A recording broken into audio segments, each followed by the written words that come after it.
Today, I'm pleased to announce that my administration is launching a brand new official White House app, giving front row access to all news from your favorite president, Donald J. Trump. That's me. It's available today on the Apple and Android app stores. You can watch all White House events, read all my executive orders, and keep track of all of our promises made, promises kept. That was a phrase that I used during the campaign, and it's very true. In fact, I actually kept more promises than I even talked about. We did much more than I said we were going to do. Every American should expect their government to have transparency, and the Trump administration is the most transparent in history. That is for sure. No one knew that Sleepy Joe Biden was doing. We had no idea what that guy was doing. The good news is he had no idea either.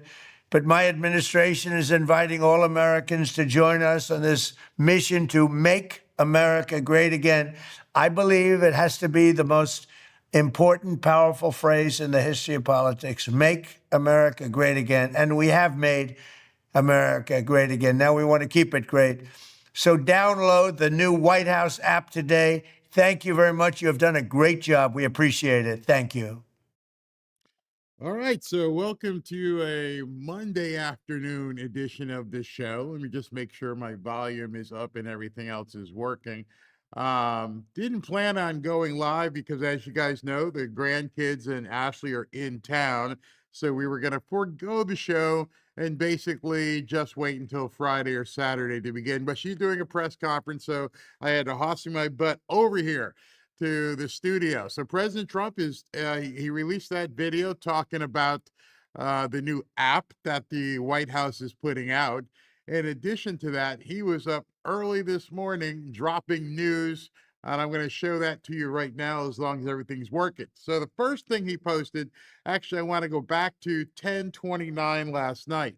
And it says here, big day in Iran. Many long sought after targets have been taken out and destroyed by our great military, the finest and most lethal in the world. God bless you all, Donald J. Trump. And then after he posted that this morning, he got up with a fervor and he posted this: birthright citizenship is not about rich people from China and the rest of the world who want their children and hundreds of thousands more for pay to ridiculously become citizens of the United States of America. It is about the babies of slaves. We are the only country in the world that dignifies this subject. I don't even know how he's going with this one, with even discussion. We shouldn't even be talking about the so-called anchor you-know-whats. Look at the dates of the long ago legislation, the exact end of the Civil War, and that's when it was put in place. The world is getting rich selling citizenships to our country while at the same time laughing at how stupid our U.S. court system has become because of the tariffs. He's obviously putting a dig at the Supreme Court. Dumb judges and justices will not a great country make. He's right, absolutely right. Then a little while after that, this one came in at 7:26 a.m. 7:26 a.m. The United States of America is in serious discussions with a new and more reasonable regime over in Iran. Don't know who these people are. Nobody has been able to understand who these people may be at this point. Great progress has been made. If for any reason a deal is not shortly reached, which it probably will be, and if the Hormuz Strait of Hormuz, or he calls it the Hormuz Strait, is not immediately, quote, open for business, we will conclude our lovely, quote, stay in Iran by blowing up and completely obliterating all of their electric generating plants, oil wells, and Karg Island, and possibly all the desalination plants, which we have purposely not yet touched. This will be in retribution for our many soldiers and others that Iran has butchered and killed over the regime's 47-year, quote, reign of terror, unquote. Thank you for your attention to this matter.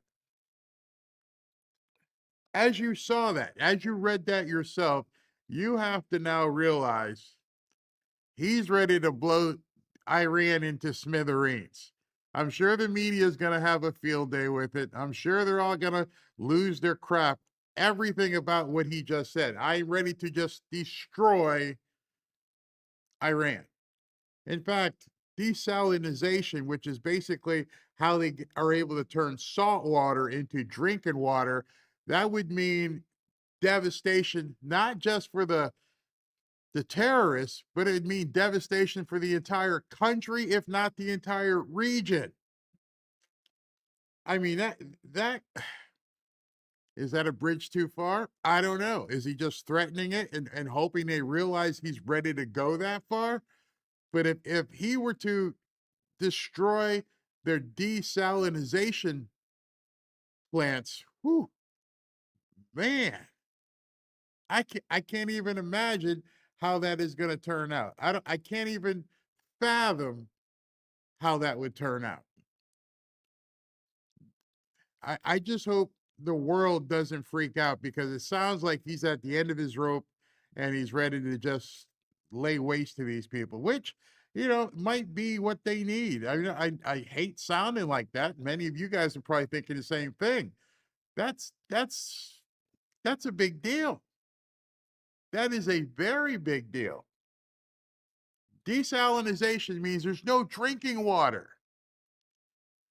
You can go a little ways without food. What do they say? I think you can go probably a couple weeks without any food, but you can only go probably at most a full week without water, if that. If you've ever like been really thirsty, you want water and there's no water to drink because everything there is completely salted. And so they're looking at their complete destruction as a country if President Trump indeed goes there, which I hope it doesn't get to. But at least at this point, he has threatened it, and they have to realize this guy he could be serious.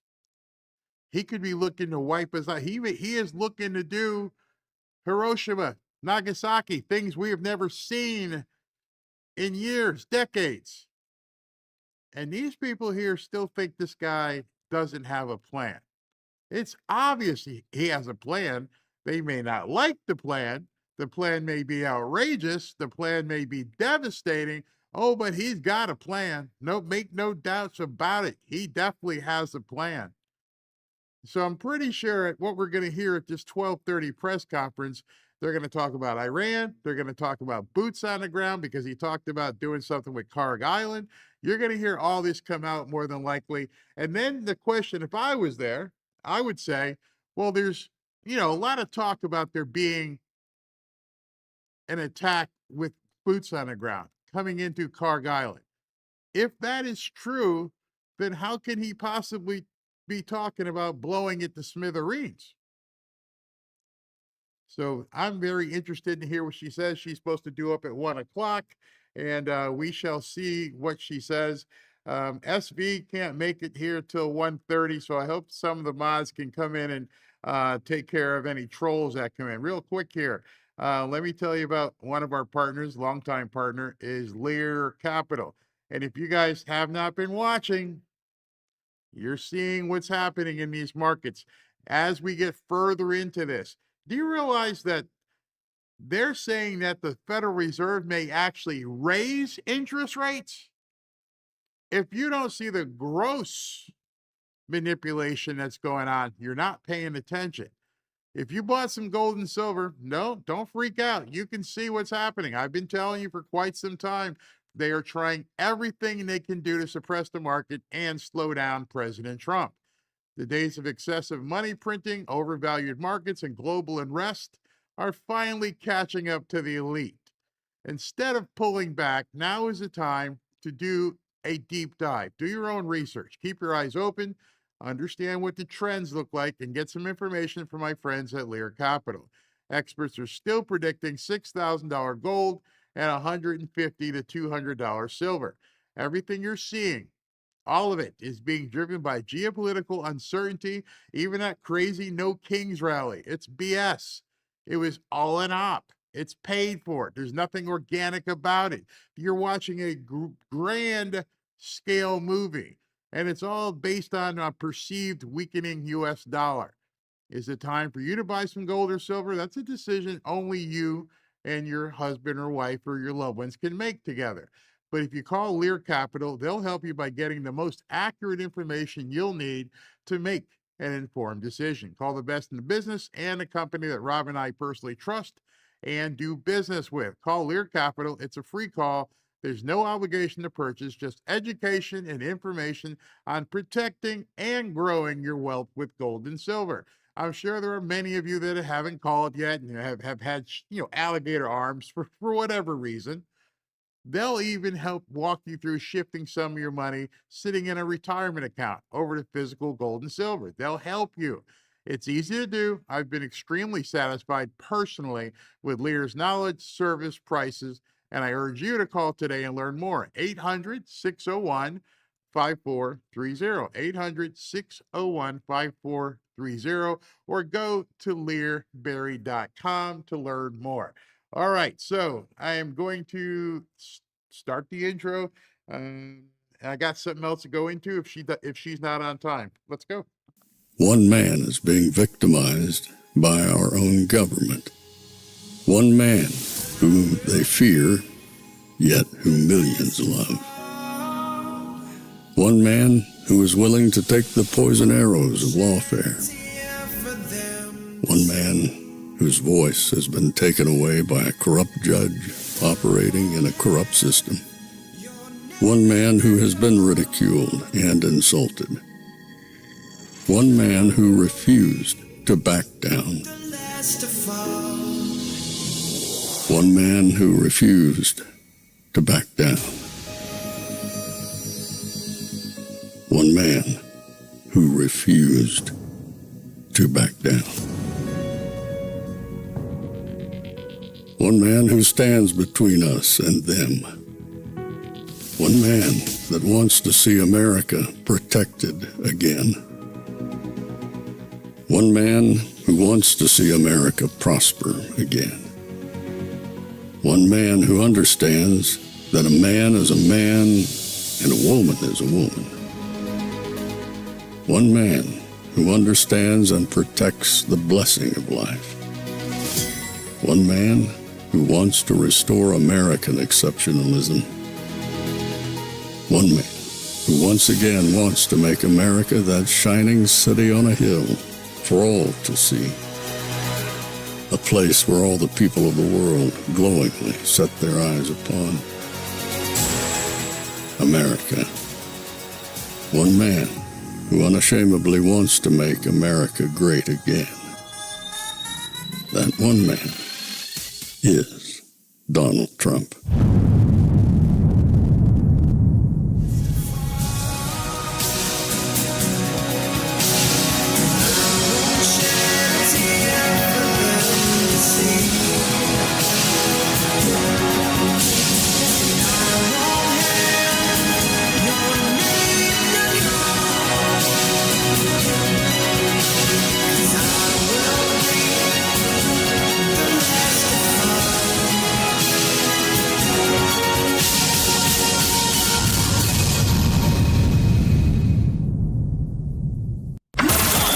This is Fanfare with Barry Cunningham. Tonight, American families squeezed under growing economic pressure, hammering their finances on multiple fronts. The cost of meats, poultry, fish, and eggs surging 12.5%. Tonight, Americans are now facing an even more grim reality. Inflation accelerated 7.9% in February, a new 40-year high. Today, President Biden responding, saying he's fighting to bring down prices, blaming inflation in large part on what he calls Putin's price hike. But prices surged last month almost entirely before Russia invaded Ukraine. When Biden took office, the inflation rate was sitting at 1.4%. But as we've been digging out from COVID, all this money thrown into the economy, we see what the inflation rate is doing. The question is it going to stop going up? The latest report out this morning is expected to show an 8.4% spike from a year ago. That would be the highest since December 1981. That new inflation number rising again, the worst in 4 decades. The consumer price index up 8.6%. Gas prices up nearly 50% in the last year. Groceries up 12%. Gas prices averaging a whopping $5 a gallon for the first time.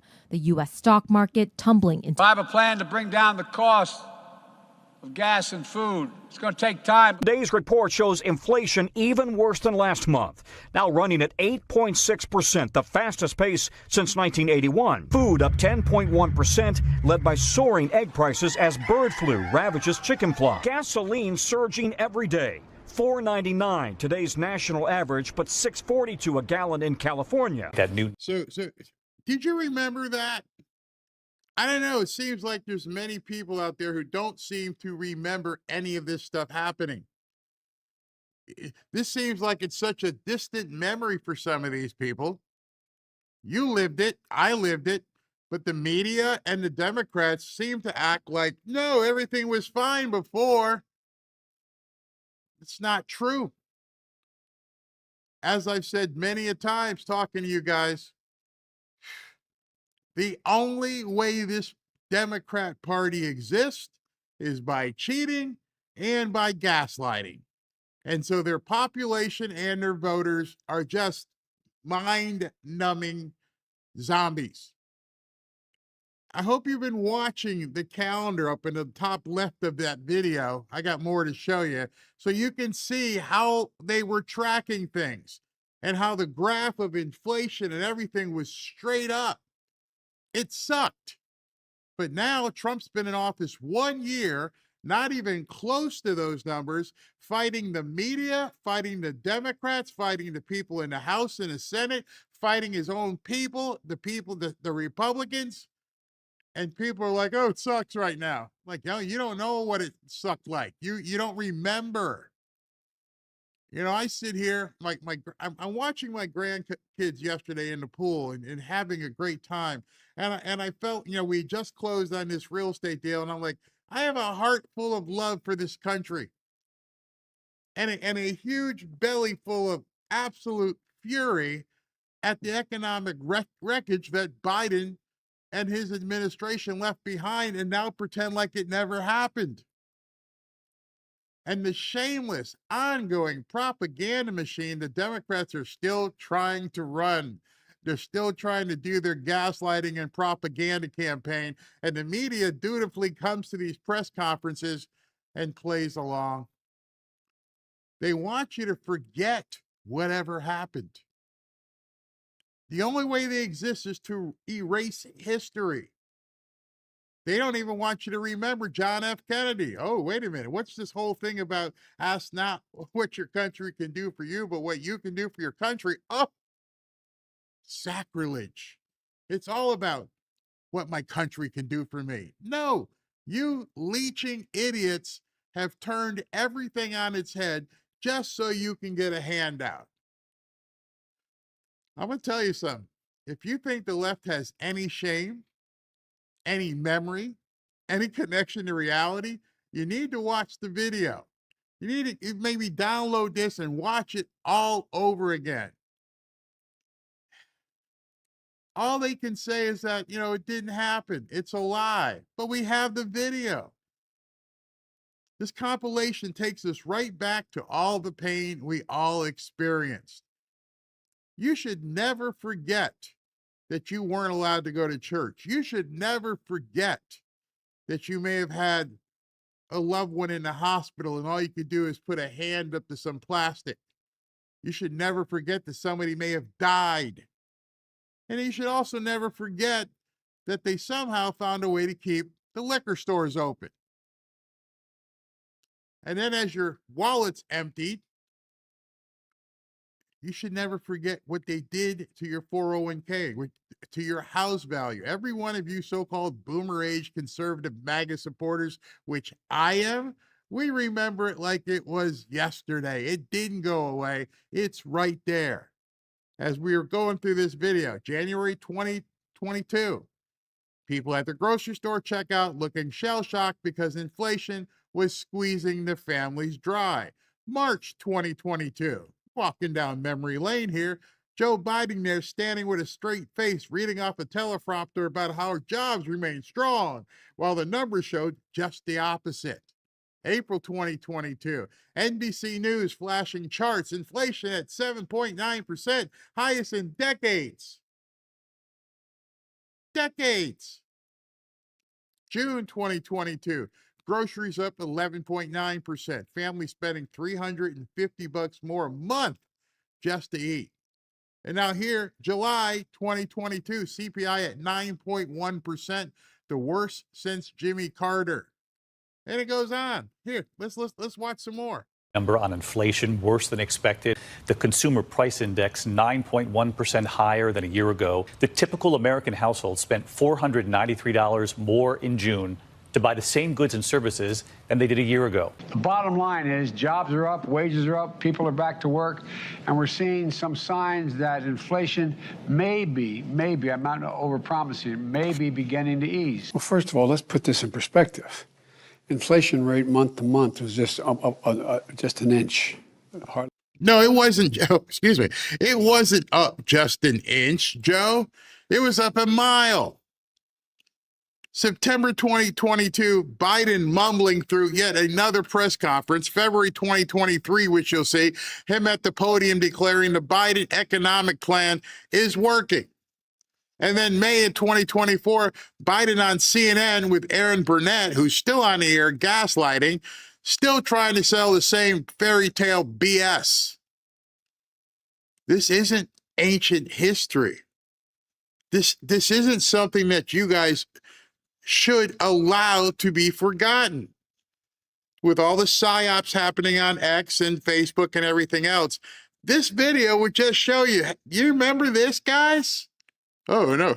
You remember the contrast, comparing it to where we are now? Oh, no, it was never that bad. At all. You're not arguing that 8.3 is good news. No, I'm not saying it's good news, but it was 8.2 or 8.2 before. I mean, it's not, I can make it sound like all of a sudden, my God, it went to 8.2%. Am I taking blame for inflation? No.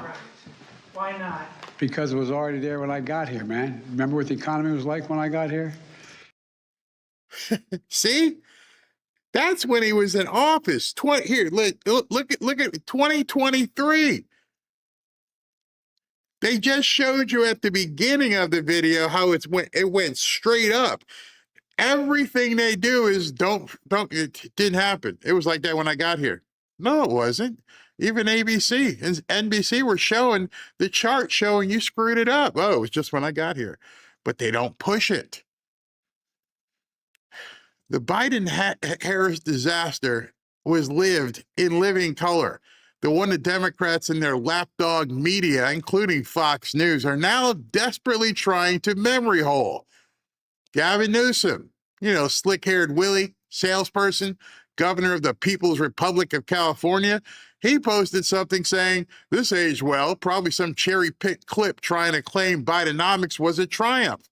And the American people are replying over and over, no, it wasn't. We lived it. We paid for it. Some of us paid dearly. Some of us had people who died. We remember the pain at the pump. We remember the empty shelves. Remember buying toilet paper? Whoa, there's no toilet paper here. Where's the toilet paper at? Oh, we don't have any more. Why don't you have toilet paper? Why was there a shortage of all things in the store of toilet paper? Those of you who remember, you're laughing now like, yeah, I remember I was hoarding toilet paper. I remember how Robin and I got toilet paper.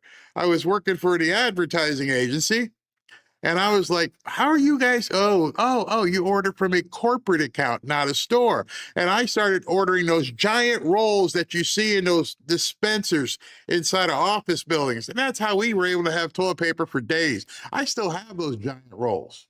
Still got them.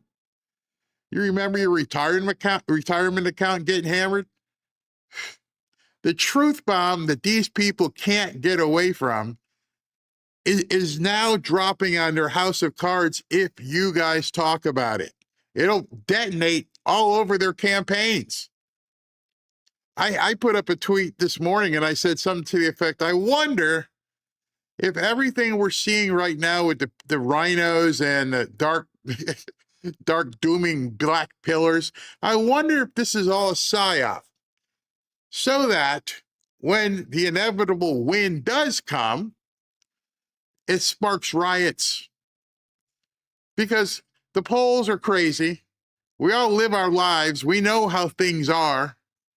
We know what they did. Why would we ever ever want to go back to that? I don't know. Jobs were hemorrhaging. Inflation was rising. That's why I don't. No president's had the run we've had in terms of creating jobs and bringing down inflation. It was 9% when I came to office. He just made stuff up. He just made stuff up. And people like this woman who's still on the air, Erin Burnett, just let it go. Don't question old Joe. Wow. But there's real pain. I mean, grocery prices are up 30%, more than 30%. Since the beginning of the pandemic, and people are spending more on food and groceries than they have at any time really in the past 30 years. I mean, that's a real day-to-day pain that people feel. It really is, and it's real. But the fact is that if you take a look at what the people have, they have the money to spend. You got the money, we're taking it from you. Hey, let's do whatever we can. And Bernie Sanders is out this weekend talking about taxing more. All they want to do is tax, because you got it, we'll just keep taking it. That is, I would call, complete economic ineptitude, because the Biden administration didn't just stumble. I think this is where the misnomer is. People think, it just didn't work out. They weren't that, competent. That's not it at all. The economy stumbled because it was a full sprint into failure. They wanted it to happen that way. They inherited the strongest economy in modern history from President Trump. Pre-jabademic numbers that were the envy of the entire world. Go look this up. And unemployment was at a historic low, 3.5%. Black unemployment was at record low. Hispanic unemployment was at record lows. Go look it up. It's all right there. They won't talk about it anymore. Wages, they were rising the fastest for the low-income workers in history, fastest ever. Energy independence for the first time in decades. Drill, baby, drill didn't start this year. It started back then. We were also exporting oil. Gas prices were under $2.50 a gallon. I still have a picture the day that Trump left office on my phone. I know what the gas prices were even like down here. The stock market was hitting all-time highs back then. Factories were coming back. The America First agenda was actually delivering for working families. So for you boomers like me who built this country together with other people and deserve to enjoy it in retirement without watching your grocery bills double, we were happy. You remember that? Then Biden somehow took over. What happened when he took over? Day one, he opened the borders and flooded the labor market with millions of newcomers. He passed a $1.9 trillion American Rescue Plan that was nothing but a Democrat slush fund, printed money like it was Monopoly, and spent it like they didn't care. Not for your benefit, for their own. They shut down American energy production. They canceled the Keystone Pipeline, remember? They paused new oil leases. They bowed to the green new scammers. Result, inflation skyrocketed. It wasn't transitory. That was a BS word. And it definitely wasn't Putin's price hike, as they lied and lied and lied again. Go look it up. Don't take Barry's word for it. Everything I'm saying, you could verify. That was their policy. Supply chains snarled from lockdowns. They extended for political reasons. Energy prices shot through the roof. Gas hit $5, $6 a gallon in places. And we're not talking for a couple weeks. See, right now they are pouncing on the fact that gas may be more expensive because of what's going on in Iran. But we're talking about a momentary price increase. Go look and see how long gas prices were up at $5 and $6 a gallon. Your groceries were up 25 to 30% in some categories. Used cars, forget it. They're up 40%. Rent, through the roof. The rent's just too damn high. And interest rates, I'm serious. Go back and look. The Fed had to jack them up to fight the inflation the White House was creating. So your mortgage, your car loan, your credit cards all cost more. All verifiable, not just me just saying this.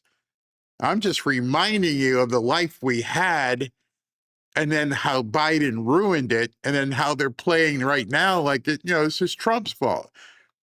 When you can see everything they're doing to try to keep Trump from succeeding. Now, let me rephrase it, to keep you from succeeding. That's the problem. They don't give a crap about Trump. The reason why they hate Trump is because of what he's allowing you to do. If you are more successful, if you are more prosperous, they don't, there's no Democrat Party. Because that's where the gaslighting gets truly Orwellian in nature, my friends. The Democrats don't fail. What they do is nothing about failure. They rewrite history in real time because they don't have a choice, because their entire existence as a political party depends on propaganda.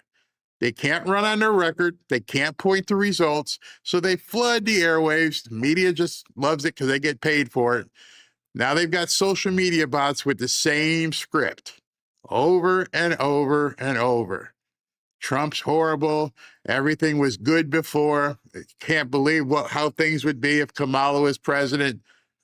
Don't believe your lying eyes, or back then, your empty wallet. Oh, it's Trump's fault, or it's the jabademic fault.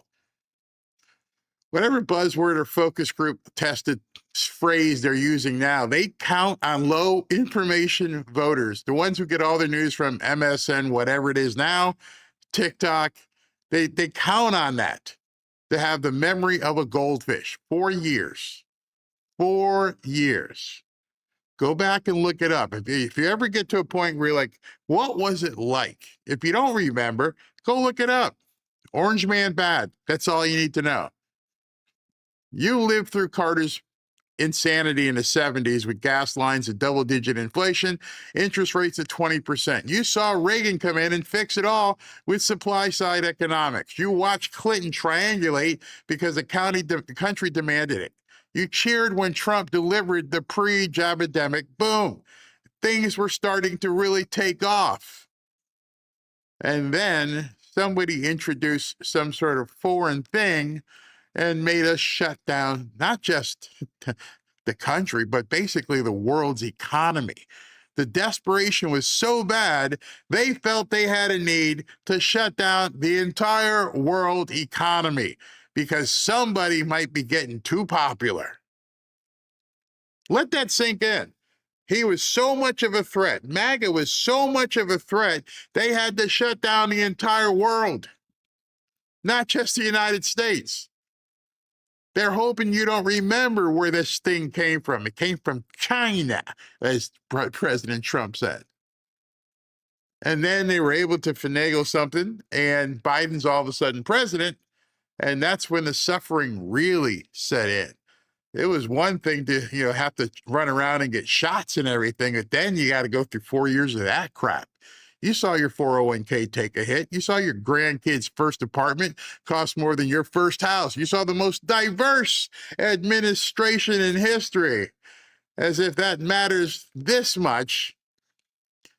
Deliver the most painful economy for working people since the Great Depression. And now here we are in 2026 with Trump back in the White House, and what do you see?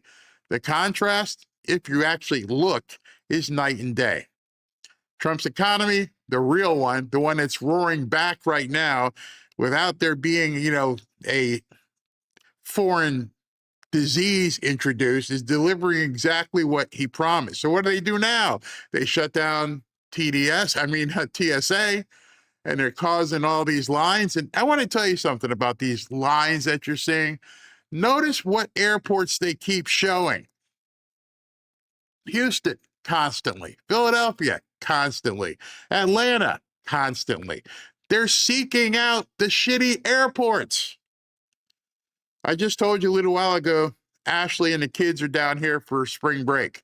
Hey, Ashley, how were the lines in Raleigh? She goes, I thought we had first-class service because we walked right in. Funny. No news reporters in Raleigh. No news reporters in Fort Lauderdale. No, but they're in Houston. They're in Philadelphia. They're in Atlanta. Why? Why are they there instead of not the airports that are, you can just go right through? It's a ruse. Everything about this is a ruse. Even the shenanigans that the Senate did the other night when they shut down and had 3 people in sessions at 3 o'clock in the morning and voted something in. And so what happened immediately after that?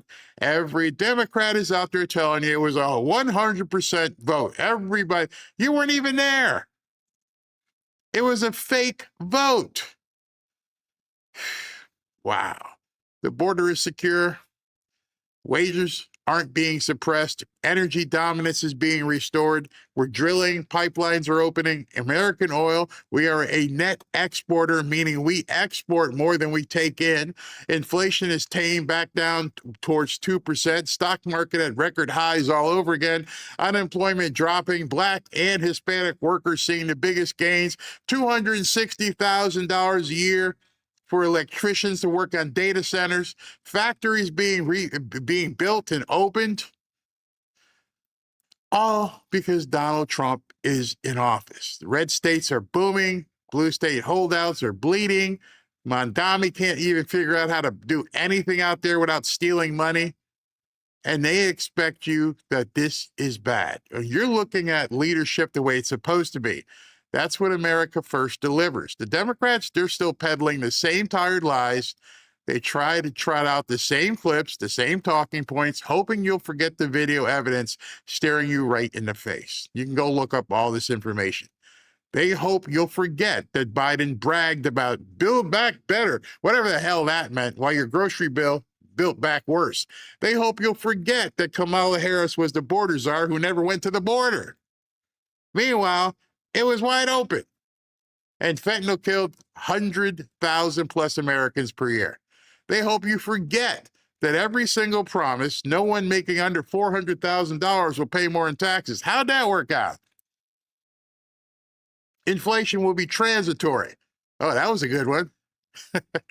Because without their propaganda, without the gaslighting, without the corporate media running interference 24/7, the Democrat Party has nothing. I've been telling you that. They got nothing. No ideas, no results, just the derisive division, debt, and delusion. You know what really gets me, it pisses me off the most about all this? These are the same people who lectured you about facts over feelings when it suited them. The same crowd that called you a conspiracy theorist for noticing certain things. And how many of these conspiracy theories have ended up coming true? We just had an election down here in Palm Beach. And I was telling everybody, I told you, go back, look at the show. I'm like, just chill. Just wait. And all of a sudden news broke out that some guy had the flash drive with access to the voting machines and he got arrested. We'll see what happens. Everything you're seeing is being caused by these people because they know what's coming. They are demanding that you ignore everything good. The actual receipts, the receipts you can actually look up. And they want you to pretend that the last 4 years were the golden age. You, being in MAGA, have to stand strong. You have to help others stand strong. This isn't going to work if people just continue to splinter off. You voted 1 or 2 times with your eyes wide open, maybe 3 times. You voted to reject the gaslighting. You voted to bring back the Trump economy because you lived through the Biden disaster. So what you need to do is share that.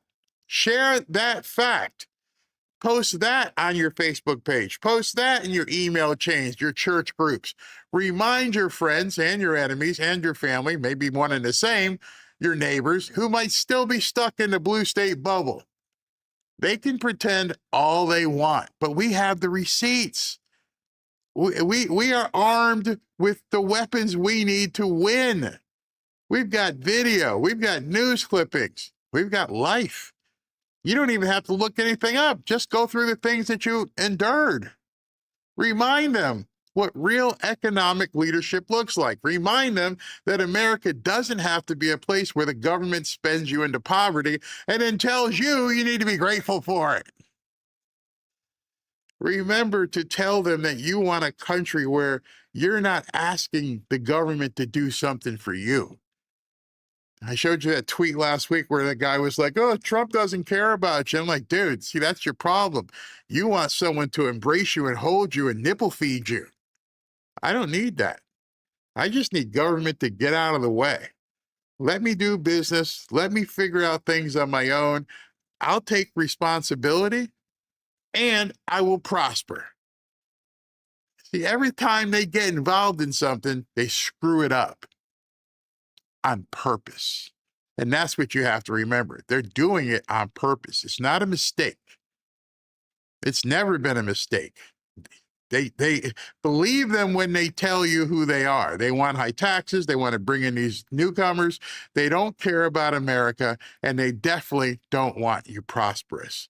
And if you remember that, and you can tell everybody you know, yeah, you're right. They just want us a form of barefoot and pregnant. That's it. I'm not going there. And you shouldn't either, and you shouldn't accept it. You deserve more. You deserve everything that you can earn. You deserve everything for your family. And success, it shouldn't be a pipe dream. Success shouldn't be something that other people get and you don't get. We all have a ladder. We all have a roadmap as to where we want to go in life. Let's go with it. I'll be back in 90 seconds. Thankfully, she's not up yet, but just remember that.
Welcome back to Fanfare with Barry Cunningham. Yeah, some people are in here writing about, yeah, you remember they had us wear those crazy masks. Yep, yep, I remember that too. While the break was on, I was watching the Tiger Woods story that they're running on a loop right now. I guess that's the biggest story in the country. Do me a favor. Do yourself a favor. If by chance you, and you can tell this to your teenage kids or college age kids, if you ever get arrested, you need to take a picture like President Trump did. You understand they're going to fingerprint you and then take a mugshot. You shouldn't look like Tiger, like he just rolled out of bed and he just had a couple of joints. Give him the look. If you ever get arrested, just think to yourself, I'm going out like Trump. The best mugshot ever. Ever. I can't imagine. How did he plan it? I know the guy's a master marketer, but you've seen the mugshot. There was no fear. There was no embarrassment. He just looked straight on. Go ahead, take the picture. And everybody else's mugshot. I'm arrested. Oh no, you got to stand tall. So that's a little public service announcement. Everybody should file in, someplace where you're never going to need it. But if you ever do get caught and something happens and they arrest you and they are, we're going to take the mugshots. You got to give them the Trump look. You can't look like Tiger. or anybody else. You've seen some of these people's mugshots, but give it to them like Trump did. That's you got to, the one thing you got to remember, because that looked like, damn, bro. You look horrible. Oh, SV is here. All right, cool. All right, before I can bring SV on, Karoline has not come out yet. Let me get this sponsor in. Do you owe back taxes or have unfiled tax returns? Or have you filed every year but still keep owing? Did you retire and suddenly get hit with a tax bill you didn't expect? Are you a business owner with messy books and a balance you can't afford? Maybe you pulled money from your 401k or your IRA early, and now the IRS is like, yeah, give me some. They want their share. However your tax issue started, the outcome is the same. Your balance isn't going to go down. Penalties grow, interest compounds, and many of you are about to owe again for the upcoming tax year. Yep, April 15th is, 15 days away or so. Gotta have a plan in place. Stop what you're doing and call Tax Network USA. The IRS is not waiting. The IRS is enforcing collections. Notice they didn't defund the IRS. That would be somebody I'd like to see a shutdown. Can we find a way to defund the IRS? No, the IRS is enforcing collections through wage garnishments, bank levies, and property seizures. They can even file for you without your consent. This is where Tax Network USA comes in. With over 15 years in business, there hasn't been a tax case they haven't seen or been unable to resolve. They specialize in tax controversies and helps taxpayers nationwide get back on track by resolving back taxes and unfiled returns once and for all. Whether you owe $10,000 or hopefully not $10 million, their team has resolved over $1 billion in tax debt. They can do the same for you, but you have to call them. Call now if you need help with your tax situation. They are offering a free investigative call with the IRS, and after that investigation, they put a clear case plan in place to resolve your tax problem and get you back on track. This is about using your legal rights to take control before the government sets the terms for you. Do not wait for another IRS letter or a frozen bank account. Call 866-686-1377. That's 866-686-1377. Or visit tnusa.com/Barry or click the link in the description below. All right, so I said SV is here. Let's check in. You there, bro? How you doing? Hey, how y'all doing? I hope everybody had a great weekend. So how was the playing this weekend? It was pretty good. Went 4-2. Wound up getting let's see, we got third place, bronze. Yeah, that's wow. They call it the rose gold. It's not gold, but it was a good bracket. Had a lot of fun. Enjoyed it. It was good to get back out there. Very good. Very good. Got any news for us? What's going on? Yeah. Well, I'm going to talk briefly to remind people that NASA is going to fly to 4 astronauts around the moon for the first time in over 50 years. That's going to be on Wednesday, April 1st. Wow. And for those who are really interested on the time frame, there's a 2-hour launch window. They could lift off anytime between 6:24 p.m. and 8:24 p.m. Eastern Standard Time. If there's weather issues, they have some other chances during the week, but hopefully we'll cover that. That'll be kind of cool. I don't know if I'll be able to, given that window, but we'll see. Yeah. Okay. Because that window with the kids being in town, I'll try. That's right. Yeah. But I'm not sure if I'll be able to, because here's my plan. Just want to let you know. I'm going to do today, but I probably won't go live again until Friday evening, Friday, Saturday, and Sunday. But I'll see. We'll see. You know what? I may just do something like this from the beach and just talk to everybody live. That'll be cool. Sure, we'll love it. Or where we're staying, there's a beautiful sailboat right behind where we're staying on the water in Fort Lauderdale. So right now they're all at lunch, and so I want to get through this so I can get back down there. But I'll figure out something. I'm not even bringing my computer, so I had to come all the way back up to Boca to do this show. All right. But then, you know what's going to happen. I'm going to wake up one morning and he's going to have something scheduled. I'm like, gotta go back to Boca. We'll see. But you're going to have to do it. Yeah. Last night, on his way back home, he did have a press gaggle. So I'm going to show you guys that now while we're waiting for Karoline to come off. All right. Good. Hello, everybody. I'm sorry. Did I cut you off, bro? Oh, no. I always do my cutout and say, good to see you all. Talk to you soon. All right. Thank you. Mr. President. So we've had very good negotiations today with Iran, getting a lot of the things that they should have given us a long time ago. See how it works out, but they're very good. Moving along very nicely. And they've destroyed a lot of additional targets today. The Navy's gone, the Air Force has gone. We know that. We destroyed many targets today. It was a big day. And we are negotiating with them directly and indirectly. We have emissaries, but we also are dealing directly. And as you know, they've agreed to send 8 boats 2 days ago, and then they added another 2, so it was 10 boats. And now today they gave us as a tribute, I don't know, I can't define it exactly, but they gave us, I think out of a sign of respect, 20 boats of oil, big boats of oil, going through the Hormuz Strait.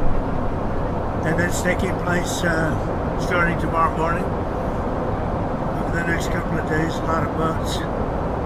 And I would only say that we're doing extremely well in that negotiation. But you never know with Iran, because we negotiate with them and then we always have to blow them up. Whether it's the B-2 bombers or just terminating, as an example, the Iran nuclear deal done by Barack Hussein Obama, probably the worst deal we've ever done as a country, one of the dumbest deals we've ever done. But I terminated it, unfortunately, otherwise right now they'd have a nuclear weapon. Then we did the attack with the B-2 bombers and we stopped them from having nuclear. And now we had to blow them up again. And we will probably, I think we'll make a deal with them, pretty sure. Whether it's possible, we won't. But we've had regime change, if you look already, because the one regime was decimated, destroyed, they're all dead. The next regime is mostly dead. And the third regime, we're dealing with different people than anybody's dealt with before. It's a whole different group of people. So I would consider that regime change. And frankly, they've been very reasonable. So I think we've had regime change. I mean, we can't do much better than that. The regime that was really bad, really evil was the first one that was done. The second was appointed, and they're gone. They're all dead, other than one who may have a little life in them. And then they're really in the third group. And the third group of people that seem to be much more reasonable. It truly is regime change. Regime change is an imperative. I think we have it automatically. I did something today. We just got these in from the architects. A lot of people are talking about how beautiful the ballroom is. For 150 years, they've wanted to build a ballroom at the White House. And other presidents have wanted it. When we have dignitaries coming like President Xi of China or anybody else, we have very small rooms. They're not big enough to handle the kind of capacity that you need. And this is the same height as the White House. It's an incredible fitting. You see what that is, right? It's nice. I'll show you. Yeah, let's go. Here's another view. This is coming from right opposite the Treasury building. Beautiful Capitol. Beautiful building. One of the, I think it'll be the finest ballroom of its kind anywhere in the world. A lot of people are giving it really good reviews. Some are giving it reviews without even seeing the building, because this just came out today. These pictures were just made today. We got rid of, quite a while ago, the stairs on the south side, and it's become really beautiful. But it matches and fits the White House. It's also capable of handling the inauguration. We have all bulletproof glass. We have drone-proof roofs, ceilings, everything's drone-proof and bulletproof. And unfortunately, we're living in an age where that's a good thing. And this is the view from the Treasury, opposite the Treasury. Let me see another one of them. Here's a view from on the south with the porch, which is a porch, and it's also a fire stair, basically leading down to the grounds. And that porch will be magnificent, looking in between the columns. And they no longer, we took the stairs out that were on the south side and really replaced them with these stairs. So you have an open porch and you have the closed porch under the columns, overlooking the Washington. Everyone, Could you hear our amen in there? We just said a little loud prayer as a team. In this Holy Week, President Trump and the First Lady are joining in prayer with Christians celebrating the resurrection of our Lord and Savior, Jesus Christ. On Wednesday, the president will host an Easter lunch in the East Room with faith leaders across the monument, the Jefferson Memorial and the Lincoln Memorials in Iran. Operation Epic Fury is moving ahead successfully and according to plan, with celebrating the resurrection of our Lord and Savior, Jesus Christ. On Wednesday, the president will host an Easter lunch in the East Room with faith leaders across the country to celebrate Holy Week. With respect to the ongoing major combat operations in Iran, Operation Epic Fury is moving ahead successfully and according to plan. With each passing day, the United States military is increasing its advantage over the terrorist Iranian regime. More than 11,000 enemy targets have been struck to date, each strike further crippling the regime's offensive and defensive capabilities and creating more leverage for the United States and our allies. Compared to the start of the operation, Iran's ballistic missile and drone attacks are down by roughly 90%. The United States is also decimating the Iranian regime's navy. We have destroyed more than 150 of their naval vessels so far, including 92% of their largest vessels. The Iranian Navy has no vessels operating in major regional waterways and no ability to project naval power, which is why they've been assessed as combat ineffective. Our military continues to obliterate Iran's defense industrial base, with nearly 70% of their missile, drone, and naval production facilities and shipyards damaged or destroyed thus far, significantly reducing their ability to pose future threats in the region. U.S. and Israeli joint forces control the skies and have asserted air dominance over Iran, completing more than 11,000 successful combat flights thus far. The trend remains clear. The United States is conducting more intense, targeted strikes with devastating combat power with each passing day to destroy the threat posed by the Iranian terrorist regime, as President Trump sought out to do a month ago. It's no surprise that we are seeing the remaining elements of the regime become increasingly eager to end the destruction and come to the negotiating table while they still can. Despite all of the public posturing you hear from the regime and false reporting, talks are continuing and going well. What is said publicly is, of course, much different than what's being communicated to us privately. As a result, President Trump issued a 10-day pause to postpone planned strikes on Iranian power plants and energy infrastructure. This remains a truly once-in-a-generation opportunity for the regime to make a good deal with the United States, permanently abandon their nuclear ambitions, and stop acting as the world's leading state sponsor of terrorism. If the Iranians reject this golden opportunity, the greatest military in the history of the world continues to stand by to provide President Trump with every option available to ensure this regime continues to pay a grave price. One way or another, Iran will no longer have the credible ability to threaten the United States or our allies, which is, of course, the overall objective and mission the president set out when he launched Operation Epic Fury. Unfortunately, even as President Trump is working hard every single day to protect the United States from foreign enemies, Democrats on Capitol Hill have failed to do the same here at home by keeping the Department of Homeland Security unfunded. Over the past 6 weeks, Democrats in Congress have pushed our air travel system to its breaking point and inflicted massive pain on Americans with their reckless political games. 500 TSA officers quit their jobs. Thousands more were calling out sick at record rates due to the lack of pay. This resulted in security wait times exceeding 3 hours at major airports across the country, creating nightmares for millions of Americans. Overall morale among TSA staff plummeted as well, all of this creating an unacceptable heightened security risk. Because of the Democrats' unwillingness to do their basic job of funding DHS, President Trump determined that these circumstances constituted an emergency, compromising American security. That's why last week he accordingly signed a presidential memorandum directing the Secretary of Homeland Security to work with the Director of the Office of Management and Budget here at the White House to use those funds with a reasonable and logical nexus to TSA operations to provide TSA employees with the compensation and benefits that would have accrued to them but for the Democrat-led DHS shutdown. This bold and necessary action by President Trump will ensure our TSA workers receive their hard-earned paychecks. It should not have come to this point, but President Trump will always do what's right by the American people, and he found a way to do that, to get TSA paid.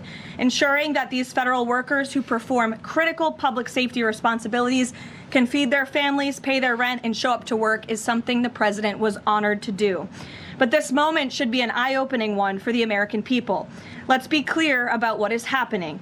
Democrat members of Congress are more than happy to put your safety at risk because they oppose the president's and his administration's efforts to enforce our nation's immigration law. Democrats refuse to fund ICE because they want millions and millions of illegal aliens to pour into the country just like they were under the Biden administration. They want murderers and rapists and thugs to remain in your communities rather than be removed by ICE and Border Patrol agents. The Democrats created this mess. They are the reason for long lines at airports and tens of thousands of employees going without pay.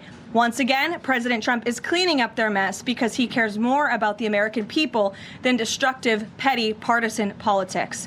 With that, I will take your questions today. Here in our new media seat, we have Wid Lyman. Thank you for being here, and why don't you kick us off? Thank you. Happy Easter. Thank you. You as well. 2 questions for you. Thank you.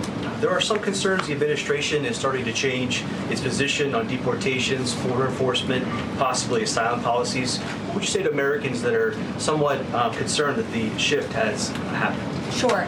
Well, while there has, of course, been a change in leadership at the Department of Homeland Security with former Senator, now Secretary Mullen, joining the president's cabinet, I can assure the American people there has not been a change in policy. It has always been the policy of this president and this administration to deport the worst of the worst illegal alien criminals from our communities. That's something I know Secretary Mullen remains wholeheartedly committed to doing. And it's something that is overwhelmingly popular with the American people. And it's something that is necessary to protect our homeland and to prevent deaths of Americans in our country. Just last week, Sheridan Gorman, a young woman in Chicago, was shot and killed on the street walking with her friends outside of her university by an illegal alien from Venezuela who had no right to be here in the first place. And it's despicable that Democrats are currently defunding the department that's responsible for removing illegal aliens like that. And I would also add it's despicable that the lack of coverage of this young woman's case, of her life, and the way that it was tragically cut short. I saw a survey over the weekend that I'd like to bring to all of your attention. This is the media coverage of the case of Sheridan Gorman. You have ABC News has spent 1 minute and 19 seconds between 2 days when this case was first alerted. You have CBS 2 minutes and 1 second. You have NBC 23 seconds spent on the life of a young, beautiful American woman whose life was taken short by an illegal alien who should have never been here in the first place, when we are in the middle of a battle on Capitol Hill with a major political party, the Democrat Party, who wants to defund the agency that is responsible for protecting Americans. I think her life was worth more than 23 seconds on cable television, and I think the people in this room have a responsibility to report on cases like this, because it just exemplifies why the president believes so strongly in deporting illegal aliens from our communities. And thank you for the question. Dasha, go ahead. Caroline, I have 2 questions, one on Iran and one on DHS funding. On Iran, the president has said that the administration is talking to a new and more reasonable regime. How confident are you that they are legitimate and have enough grip on power? Marco Rubio said earlier that he's not sure and it's not clear whether they will be in power. So are you also talking to other factions? As the president is trying to make a deal, how do you ensure that you're making a deal with the people who can actually implement it? Well, that's part of the ongoing process that's taking place and the ongoing negotiations. Of course, anything that they say to us privately will be tested, and we will ensure that they are being held accountable to their word. And if they are not, the president has laid out the military consequences that the Iranian regime will see if they don't hold true to the words that we are hearing privately behind the scenes. When the president says more reasonable, again, these folks are appearing more reasonable behind the scenes privately in these conversations than perhaps some of the previous leaders who are now no longer on planet Earth because they lied to the United States and they strung us along in negotiations, and that was unacceptable to the president, which is why many of the previous leaders were killed. So again, this is another historic opportunity for Iran to do the right thing, to rid themselves of their nuclear ambitions, and to come to a deal with this president and the administration, or again, they will see the grave consequences of the United States Armed Forces, which they are continuing to see every day throughout this operation. On DHS, how long can the administration keep paying TSA without action from Congress? And not to be hyperbolic, but given the airports were really the pain point that was pushing both sides to talk to each other. I mean, do you see a way for DHS to reopen? Is it possible that this keeps going through the midterms? Well, we certainly hope so. I mean, of course, the president just can't keep signing presidential memorandums and proclamations every time Congress fails to do its job, and every time Democrats are holding our entire country hostage, picking and choosing which programs and agencies they want to fund just because they don't like this administration's policies. That's not how it's supposed to work. They voted 7 times against funding DHS over partisan and political reasons. And so, again, the president has stepped in to do the right thing at this moment in time, but the president is also encouraging Congress to come back to Washington to permanently fix this problem and to fund and reopen the Department of Homeland Security entirely. Caroline. Stephen. Thank you, Caroline. 2 questions, one on TSA, one on Iran. On TSA, for ordinary Americans watching the briefing, how long until everything goes back to normal at airports after the president's action? And then on Iran, on the time frame, President Trump initially said about 4 weeks. Secretary of State Rubio on Friday reportedly said it might be another 2 to 4. Is 2 to 4 the current ballpark that the administration is thinking? With respect to the timeline, again, the president, commander-in-chief, the Pentagon has always stated 4 to 6 weeks estimated timeline for Operation Epic Fury. We're on day 30 today. So again, you do the math on how much longer the Pentagon needs to fully achieve the objectives of Operation Epic Fury, which I will reiterate: destroy the Iranian Navy, destroy their ballistic missiles, dismantle their missile and drone production infrastructure, significantly weaken their proxies throughout the course of this operation, and then, of course, preventing Iran from ever obtaining a nuclear weapon. To your first question, Stephen, about TSA and airports, nothing will be truly normal again until Democrats do the right thing to fund this agency fully. Again, the president has stepped in the meantime to do what's right to end this crisis that we've had at air travel and at airports across the country in the meantime. But again, Congress needs to come back. Democrats need to fund the Department of Homeland Security so we can formally and fully get these great employees paid long into the future. Caroline. Jonathan. Thanks a lot, Caroline. 2 questions regarding the financial costs of the war. Back during the Persian Gulf War, 1990, 1991, Arab countries paid for the vast majority of the cost of the war. Kuwait, Saudi Arabia, the UAE. Who's paying for the cost of this war? Will those Arab countries step up to do just that? Well, I think it's something the president would be quite interested in calling them to do. I won't get ahead of him on that, but certainly it's an idea that I know that he has and something that I think you'll hear more from him on. And then secondly, the cost of diesel is averaging at $5.38 a gallon right now. What's the message from the Trump administration to truck drivers who are dealing with those high fuel costs right now? Again, we understand, we hear you, we see you. We are fully tracking this short-term fluctuation in oil and in diesel prices. And that's why the president and the administration have continually announced robust actions to provide stability in the global energy market. As you know, political risk insurance, one of those actions, allowing countries to purchase sanctioned oil just to increase the supply. In the meantime, we've worked to release 400 billion barrels of oil and refined products as well. We issued the 60-day Jones Act waiver. All of this has, with the goal of increasing supply to create stabilization in the market in the meantime. But the overall message, as we've repeatedly stated, is, again, these are short-term actions and short-term price fluctuations for the long-term benefit of ending the threat that Iran poses to the United States of America, our troops, and our allies in the region, and ensuring that this regime can no longer control the world's free flow of energy through the Strait of Hormuz, which is something the administration continues to tackle day by day as well. Jennifer. Just 2 questions.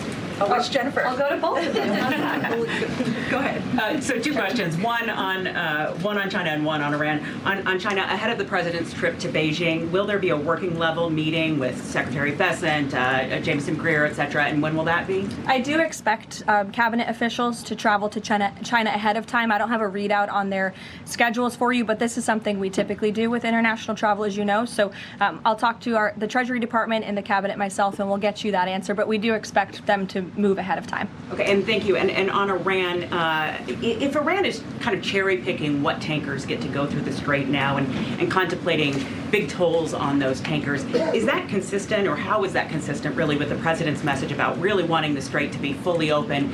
Does the administration support a regime or system where Iran is effectively charging tolls on these vessels to access? That's not something we support, and I would reject that they are cherry picking. In fact, as you know, these tankers that are moving through, the 10 that were previously announced and now the new 20, the announcement of 20 additional tankers, which we expect to see over the coming days, are a result of the direct and indirect talks that are taking place between the United States and Iran. So you wouldn't have seen those tankers if not for the president's diplomacy and his team engaging on this matter, which we expect that compliance moving forward. And it's, again, something that we're working on very closely. Karoline. Sure. And behind me, in the back right there, you put up your hand very excitingly. Go ahead. Hannah from News Nation. Thank you.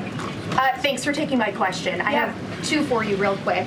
There are reports that Republicans are weighing cuts to health care in order to make way for that $200 billion for the Pentagon and Operation Epic Fury. Is that a trade-off that President Trump supports? I've seen these reports. I haven't spoken to the president about it, nor have I heard this being discussed in any high-level meetings here at the White House. I don't want to weigh in definitively because I just haven't heard that being discussed here in the West Wing. And then secondly, I know President Trump says we're ahead of schedule in achieving his military objectives in Iran. He laid out that 4 to 6 week timetable for this conflict, and we're now within week 5. So how do you square kind of those two? Well, 4 to 6 weeks estimated timeline. Again, you just said we're on day 30 of the operation. I just provided you with some of the updates from the Pentagon directly in achieving the objectives, and the military has been enormously successful. I think we should all be very proud of our armed forces for what they have done over the past 30 days. The mission will continue until the objectives are achieved, and that 4 to 6 week timeline does remain right now. I don't have any updates for you on that. Yeah, like others, one on TSA, one on Iran. On Iran, I know it's tough to engage in hypotheticals, but I feel like this is one that you could engage in. If the president does Probably not, but let's see. If the president does seek, or the United States seeks a ground war, does he intend to get congressional authorization of that march? Look, the president has been asked about boots on the ground or alleged ground operations various times. He's obviously declined to rule them out. It's the Pentagon's job to provide maximum optionality to the president. It does not mean he's made a decision, nor would he ever notify the media of such decision as not to tip off our enemy. With respect to abiding by Congress and the rule of law, that's something the administration will, of course, always do, and it's something that we have great respect for Congress. The president does with military operations. In fact, prior to the launch of Operation Epic Fury, as you know, the administration gave a courtesy notice to Congress in the Gang of Eight, and top-level administration officials and cabinet secretaries have gone to Congress multiple times over the past 30 days to provide those courtesy briefings to Congress when requested. TSA quickly, I've been asked by multiple Trump supporters that have said, given the fact that the president on that Friday gave that memorandum informing DHS to pay TSA workers, I know there's a lot of negotiations involved in a shutdown of this size. Why did the president not sooner issue that payment to TSA workers?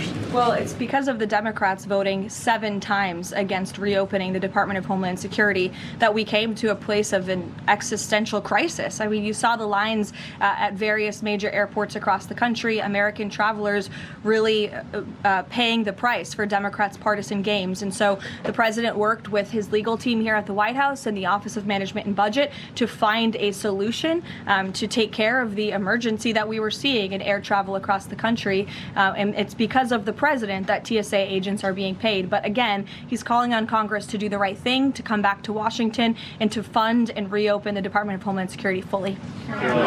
Sure. Hi, Lindsay Ellis from the Wall Street Journal. I'm trying to square the 4 objectives laid out by the administration with the goal of reopening fully the Strait of Hormuz.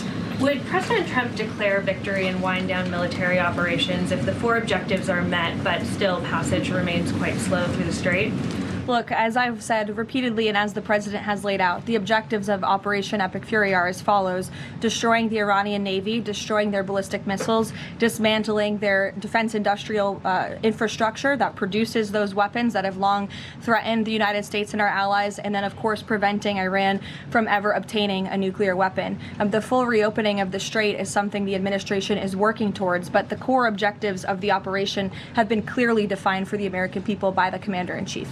The president posted this morning about, his threat that on leaving Iran, he said we might be blowing up and completely obliterating all of their electric generating plants, oil wells, Harg Island, and possibly all desalinization plants. Under international law, striking civilian infrastructure like that is generally prohibited.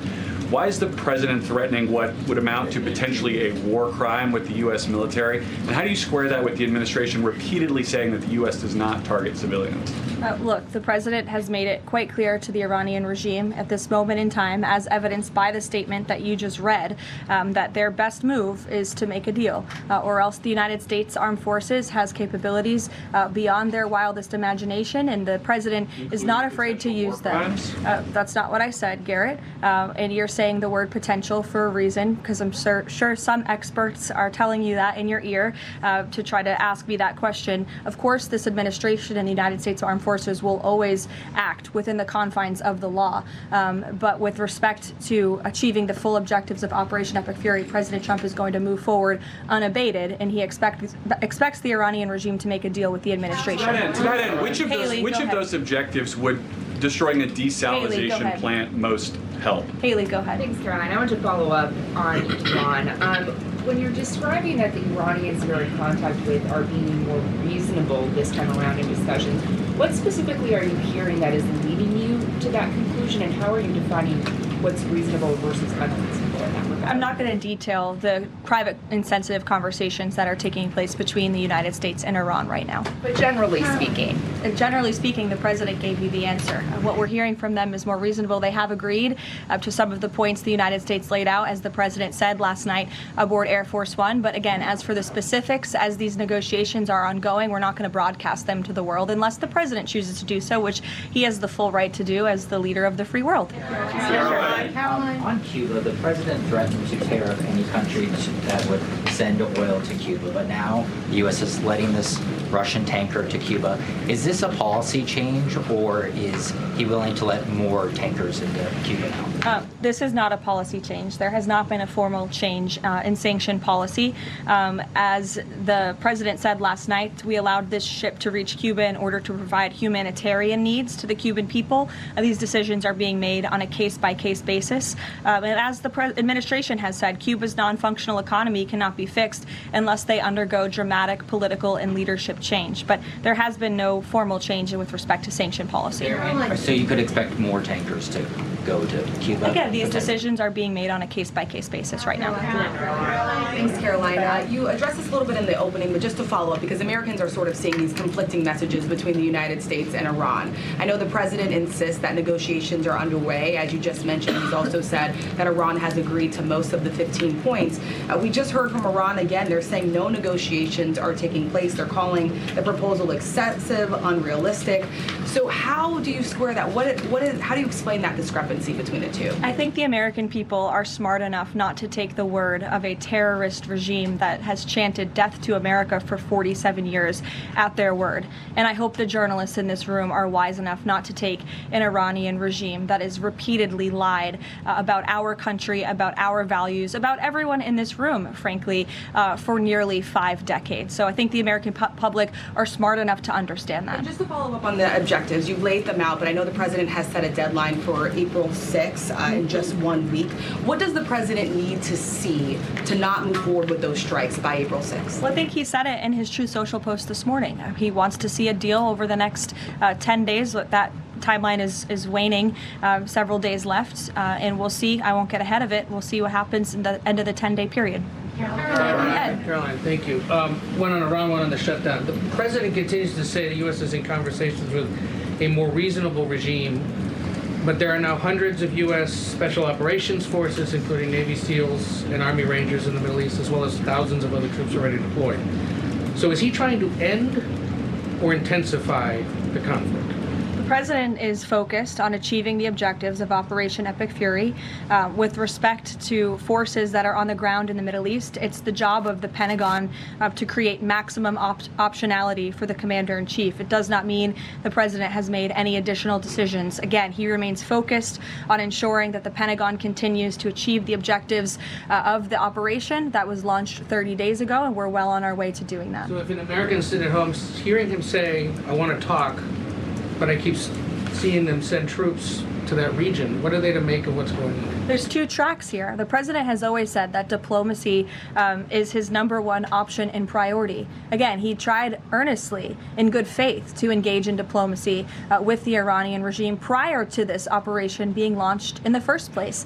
He wanted to strike a deal, and he sent his top negotiators to do so. They spent extensive amount of time and effort trying to strike a deal, and unfortunately, the previous regime, again, many of those leaders no longer with us here on Earth because they faced the consequences of the United States military. So if there's ever a chance for a deal, again, the president is open to listening, but it does not deter him from focusing on the military objectives that he set out 30 days ago and that our military is continuing to achieve day by day. On the shutdown, he signed the national emergency order last Thursday, making sure TSA officers will be paid. There's still other civilian DHS employees, however, who are not being paid. Yes. He signed something similar to ensure they also get paid? Look, the president will always look into ways that we can make sure that the American people are being taken care of and doing what's right by the American people. But again, it's ridiculous that the president even has to go to the length of working with the legal team and the Office of Management and Budget to identify these funds. It is the job of Congress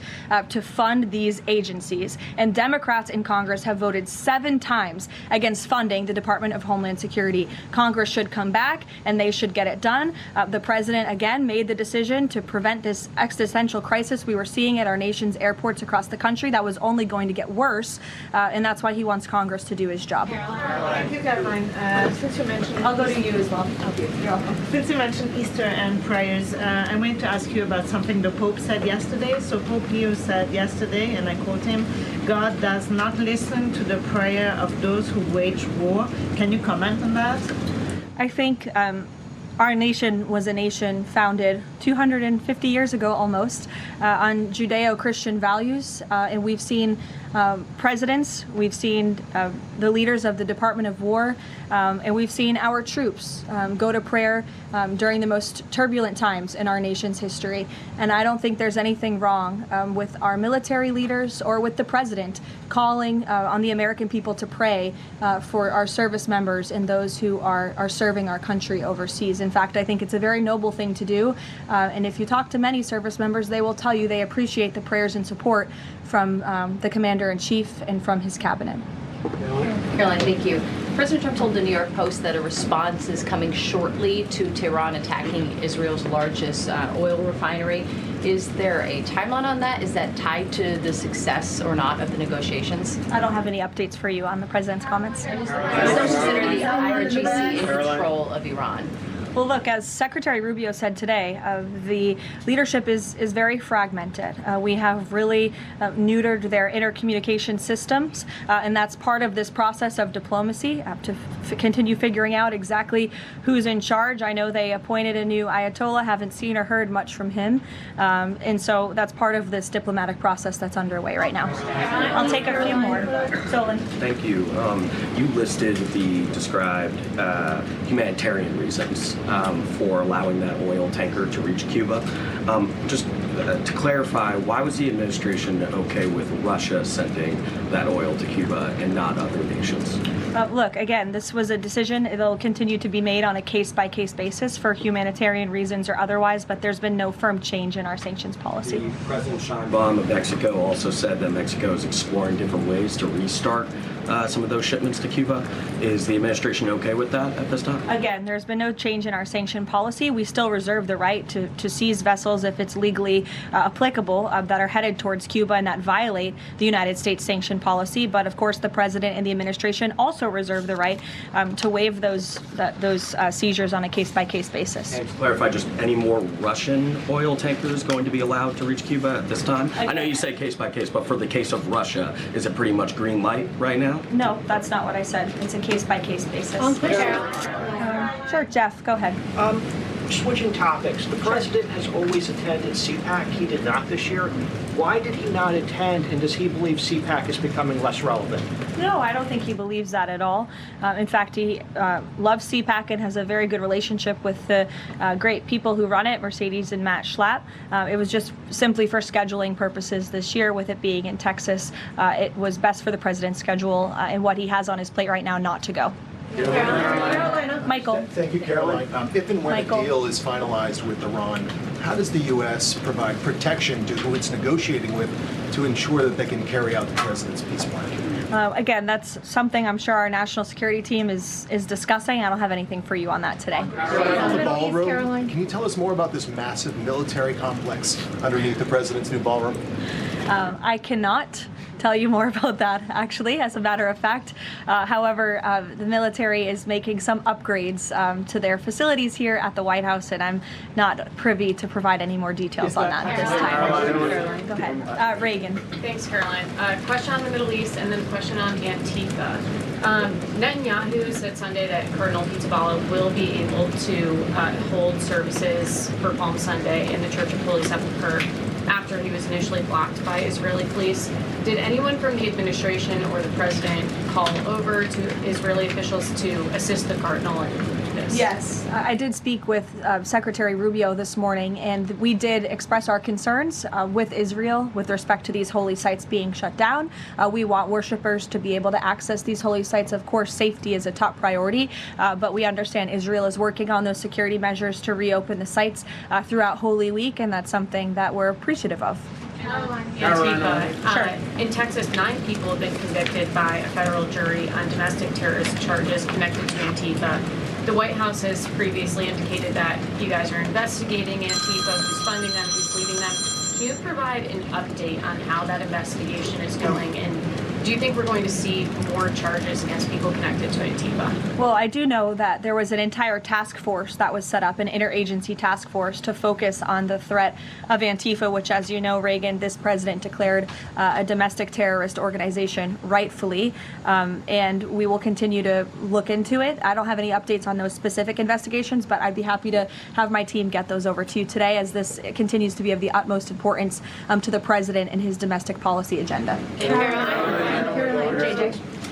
On one question on landmines, there's been some reporting that American-made landmines have been spotted on the ground in Iran.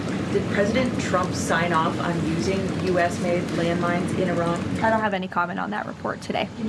Caroline, whether they're being used at all? I don't have any comment on that. Karen. Two on DHS. You said that the president is encouraging Congress to come back to D.C. You also said yourself. How has he done that? Has he told leadership that they should cancel recess and come back? He said it repeatedly. I think you recall, he said that he'll host a big Easter dinner here at the White House if Congress will come back and fight the Democrats on this issue, which we should do, because again, the Democrat Party is in the wrong here. They have voted 7 times against funding the Department of Homeland Security, which is completely egregious with everything we have going on in the world. And these brave men and women who serve DHS deserve to get their paychecks. The president wants to see that happen, and he wants Congress to come back to get it done. On the paychecks, Thank you. All right, you've been listening to Karoline Leavitt. All right, so I want to go back to something she said, and there's a lot going on that if you caught it, that's when I popped back in. I had kind of a smile on my face because I was like, I think she knows something she can't talk about.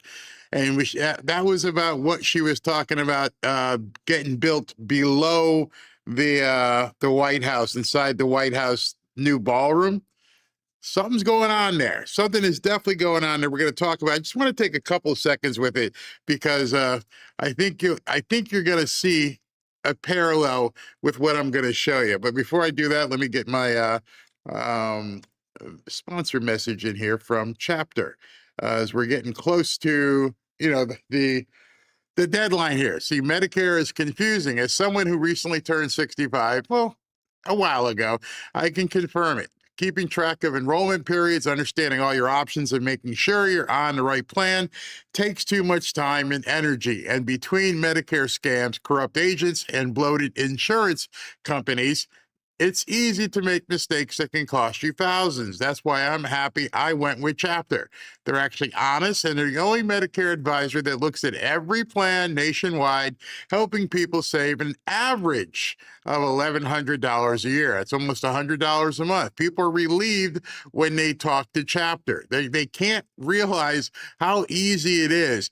One 20-minute phone call, and you could be saving $1,100 a year. They're not going to push you to buy a plan you don't want, and their support is completely free. So if you're turning 65 soon or have questions about your Medicare coverage, call them at 475-328-3545 to get the most out of Medicare. And I have found, and many people in chat have found, that most people wish they had just called sooner. Or you can go to the website, askchapter.org/Barry, to set up an appointment as well. All right, so I want to go back. I started showing you guys President Trump's gaggle, and he got to the point where, well, just listen. Talking about how beautiful the ballroom is. For 150 years, they've wanted to build a ballroom at the White House.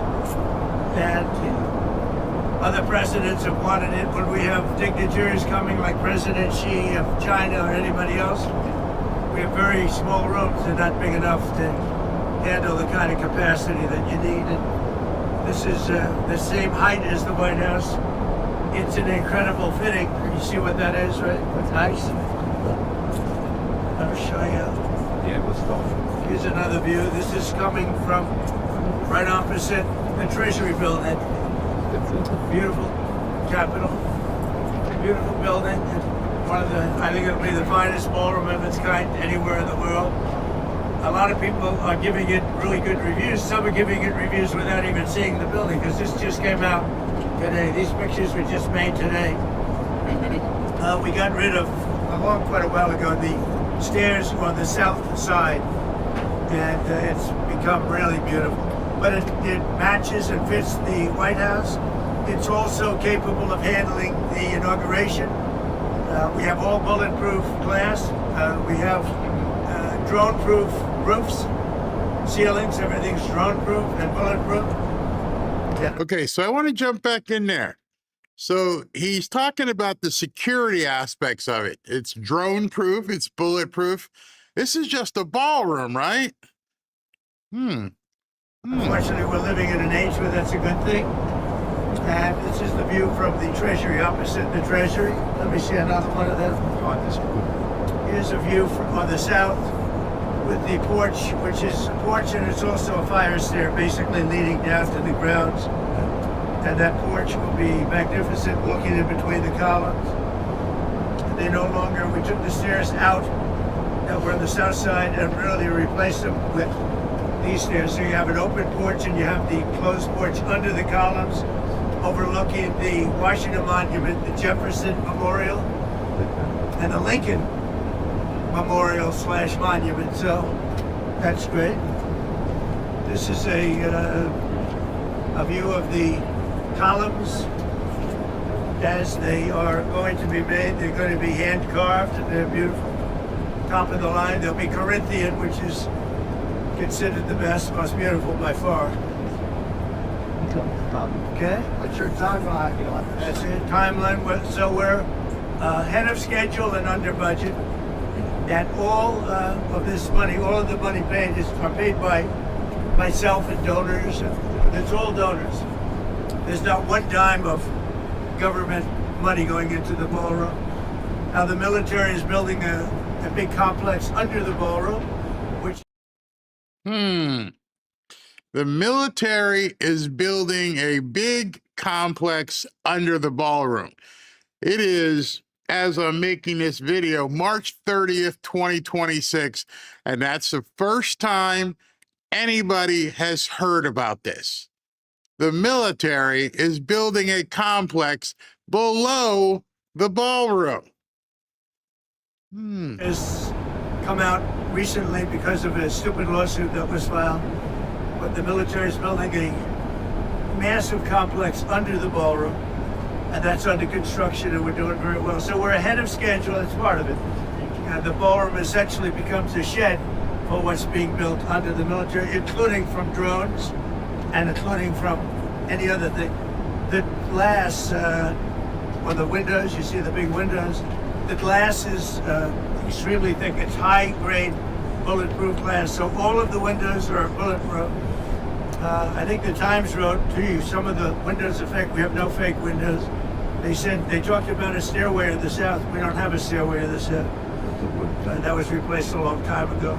But this is a view of it from the north, and that's, if you see it, it fits in with the White House. It's almost a twin to the White House.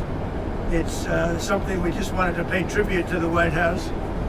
And so that fits in beautifully. Let me just see another one. Here's another one. Excuse me, wait. I thought I'd do this now because it's easier. I'm so busy that I don't have time to do this. But I'm fighting wars and other things.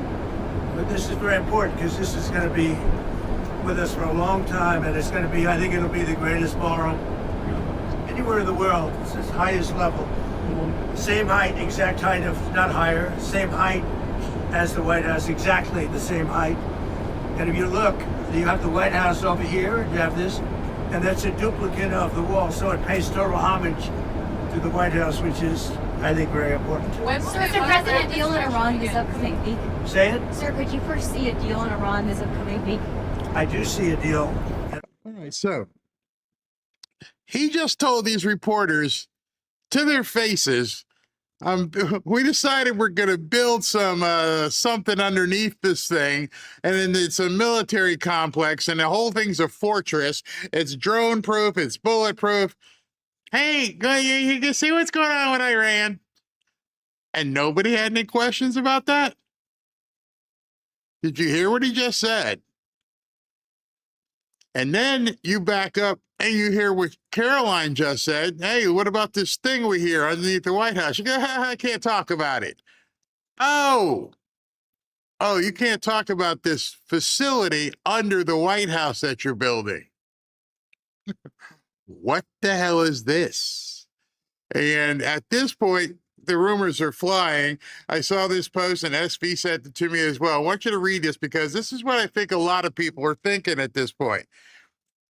It all makes sense now. The Dems and the media, they didn't care about the ballroom. They are upset about what is being built beneath the ballroom. Trump confirmed that the ballroom construction is a cover for some sort of subterranean military structure. We don't know what they're doing down there. You know, when I keep hearing him saying at the various speeches, hey, Melania doesn't like it, but I love the sounds of the pile drivers.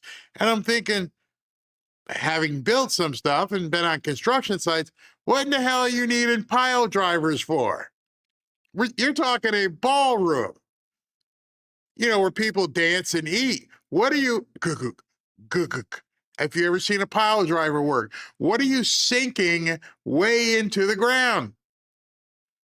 I don't know if you thought about that. If you say, well, why are they using pile drivers for basically a dining room? Cross anybody's mind? Now we know.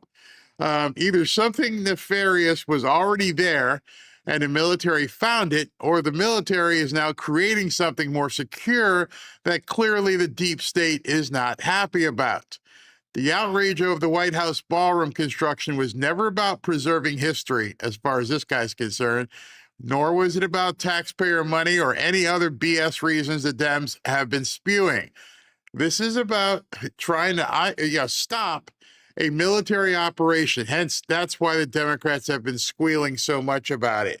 That could be very true, because now we find out there is a secret underground pile driving supported ultra bunker of some sort being built under the White House.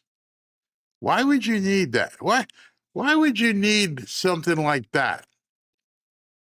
Maybe it's also something that's a lot more secure in case there's some sort of, I don't know, people trying to come at the White House. You know, maybe foreseeing something around November, maybe October 2028, where Insurrection Act is dropped and people go crazy. I don't know. I have no idea what it could be. And it could be a ruse. We don't know. He just dropped it on the airplane. Now we got to start digging and figuring out what the hell this thing is. Mr. President, Could be soon. are you considering still putting boots on the ground, and would you do that without going to Congress? I just have lots of alternatives. We have tremendous numbers of ships over there. We don't need them though because of, you know, the power. Look, I would say we're just like we're ahead of schedule on the ballroom. In a much bigger way, we're ahead of schedule with Iran. We're weeks ahead of schedule. If you would have said that in 3 days we were going to knock out 158 ships, their entire Navy, which we did, we knocked out their entire Air Force. We knocked out most of their missiles. That's why you see missile attacks, but they're down to just sputtering. And we have a group, it's really a new regime. It's a group of people that we've never dealt with before, that are acting very reasonable. It is truly regime change. Is Committee's son still alive, sir? Is he a part of these We think he conversations? may be, nobody's heard about him, but he may be alive, but he's obviously very seriously in trouble. He's seriously wounded. You had offered that 15-point plan to Iran. Did they ever come back and Yeah, they came back with the 15-point plan. They gave us most of the points. Why wouldn't they? You make it sound like they made some concessions. Can you identify those? Well, they're agreeing with us on the plan. I mean, we asked for 15 things, and for the most part, we're going to be asking for a couple of other things. And just to prove that they're serious, they gave us all these votes. When I talked about 4 days ago a present, they said they gave me a present, but I didn't think I was at liberty to say what it was. What it was 8 plus 2. It's 10 massive boatloads of oil. And today they gave us another present. They gave us 20 boatloads of oil. That starts being shipped tomorrow. We're having very good meetings, both directly and indirectly, and we're getting a lot of very important ones. Sir, were you caught off guard when the Senate passed the DHS funding bill? It's a shame. They should really just go to a filibuster. They should terminate the filibuster. Will you compete? And they should vote. That's what I think. Look, I think the Senate is playing it too soft. The Republicans are wonderful people, but we're dealing with very sick individuals. The Democrats are sick. There's something wrong. They're like terrorists. We have to protect our country. We have to protect our border. We have to protect our wall. It was up to them. They'd open up the wall. They'd let millions of people pour into our country again. And we've all been through that. I don't care if you're liberal or conservative. What we have now is we have a beautiful, closed border. We're getting murderers out of our country that Biden let in, the administration, the Democrats. We're getting the drug lords out of our country. We're bringing them back to other countries where they came from all over the world. We have great crime numbers despite the fact that they let in 25 million people. And we're focused on the bad ones. I mean, the ones that came in, we'll work on something, but we have to get the killers out. We have to get the drug dealers out. We have to get the criminally insane. We have people that are criminally insane. They are unbelievably violent people that come out of insane asylums. The Democrats want them protected. I want them out. They have to be Would you out. sign a DHS deal You without can't have a ICE? country if they're here. Would you sign a DHS deal without ICE funding in it? ICE is vital to the well-being of our country. ICE, first of all, they're great patriots, but they are physically and mentally very strong people. And they are able to protect us from the animals that have been sent in, allowed to be sent in by the Biden administration, where you have people, jails were prisons from Venezuela, from the Congo, from all over the world, from every continent. They were allowed to come into our country, totally unchecked, totally unvetted. You can't have a soft, weak, sad person deal with these. You need strong people. Now, they love our country. They're very brave. They're very strong, like some of these guys. But you have to have these people removed or you don't have a country. So we had the best crime numbers that we've had, murder numbers, the best in 125 years. Think of it. Since the year 1900, before my father was born by a lot, we have the best crime numbers. And we're going to keep it that way. And that's despite the fact that so many criminals were allowed into our country. So we need ICE, we need Border Patrol. The last thing you people want to see is our country overrun again by criminals. That's not going to happen. We're not going to let that happen. And by the way, our country doesn't want it. How do you feel? Some Republicans, including Senator Mike Lee, say reconciliation won't work to pass the Save America Act because it's not budget related. What's your response to that? Well, they say they'll have to, the parliamentarians going to have to make a decision on that.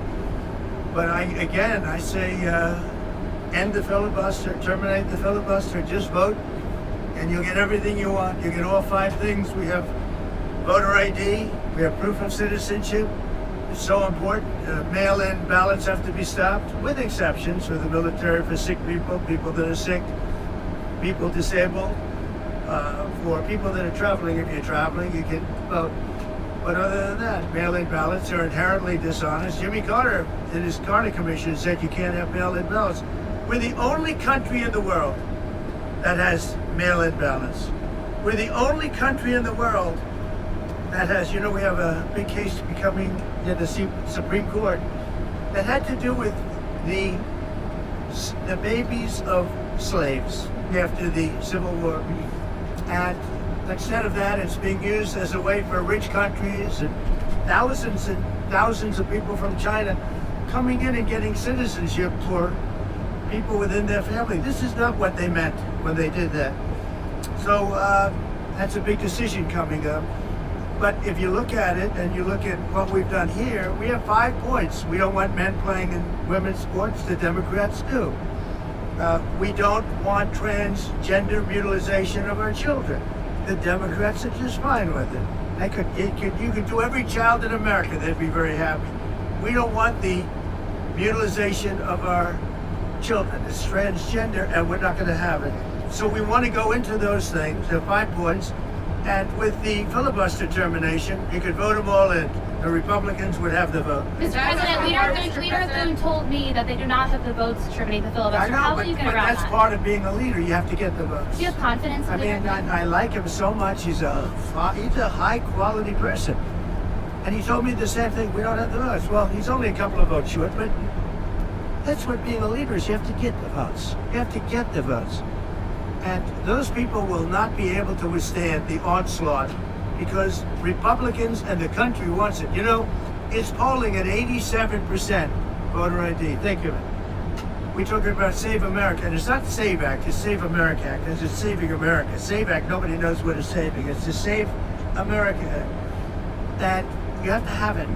You have to have it. The Save America Act, voter ID, all of these things, proof of citizenship. It's an 87% issue with all voters, including Democrats. The only ones that don't want it are Schumer and these corrupt Democrat leaders, because it will not give them the ability to cheat in an election. Look, why wouldn't you want voter ID? There's not a reason in the world you wouldn't want it except to cheat.